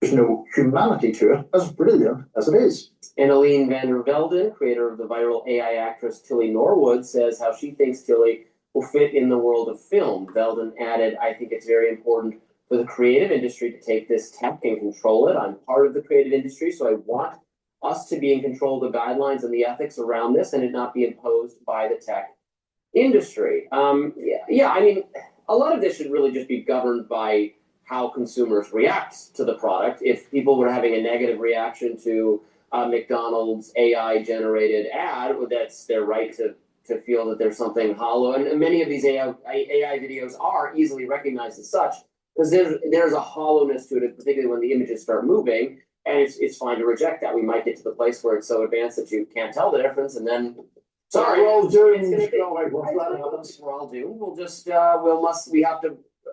we'll use the AI, the technology, to apply ourselves more creatively in other ways. I mean, you have in movies, in large fantasy battles, you have CGI generated soldiers, troops in the background. They're fake. Using AI to do that instead of whatever technology we used before, it's a difference of degrees, really. It's not. I don't think AI is in the near future going to replace, like the Leonardo DiCaprio role. And he owns his likeness, so if you try to exactly rip him off, then you should sue for that. That is stealing. You can't represent it as Leo, but have it not be that. So that's, I don't have any problem fighting back against that aspect of it. In relation to the McDonald's ad, I wonder how much of the backlash was because of it being AI and how much was simply because of it. All right, we're going to play the McDonald's ad, right? I found it. And then, I'll give you I have not seen this. Okay, so there.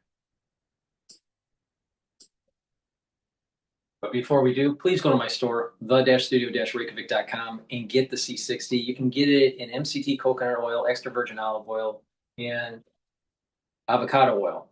C60 needs to be in an oil for proper absorption. Take a teaspoon a day every day. And what this will do is soak up free radicals, help with your immune system, your endocrine system, your cardiovascular system, even your brain function. It helps the health of the mitochondria, reduces stress in your tissues, soaks up free radicals, and slows down the aging process. Stacks really well with resveratrol. It helps also the basal layer to improve your skin. You will feel the effects of this within 2 months, taking it every day, a teaspoon a day. And if you just look at a before and after picture of taking C60 every day for 1 year, in 1 year, you will look younger compared to your baseline. So please go to my store and get the C60. You can get it in a 2 ounce, a 4 ounce, or an 8 ounce configuration. Take a teaspoon a day every day, preferably on an empty stomach. All right, let's play the ad.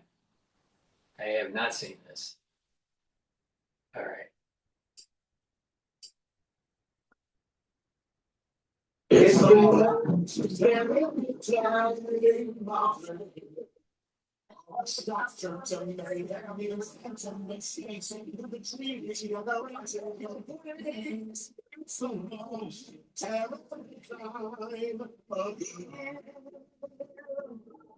worst into choking is burn to in chaos. It feels like it's the most terrifying time of the year.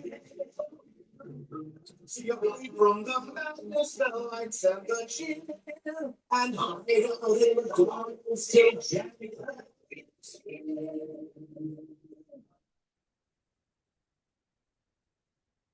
It's kind of crappy, but I'm sure it was done on purpose because I've seen AI much better than that. But, you know, the reality of the situation is AI is going to get better, and we're going to have a blurring of the line of human creativity versus AI creativity. We're not there yet with AI, but it's getting close. The thing is that it had to be curated and chunked, right? It had to be done in pieces and curated by a human being and stitched together, and and what it should be, right? I'm sure they didn't just ask an AI, just generate an ad and then they published it. I'm sure it went through a committee of people, right? But technologies are going to get better. And that blurring of the line of what that creativity is. But there's something that is human, something inherently human that's very hard to code when it comes to creativity and jumping into a new genre, a new era, a new way of doing things.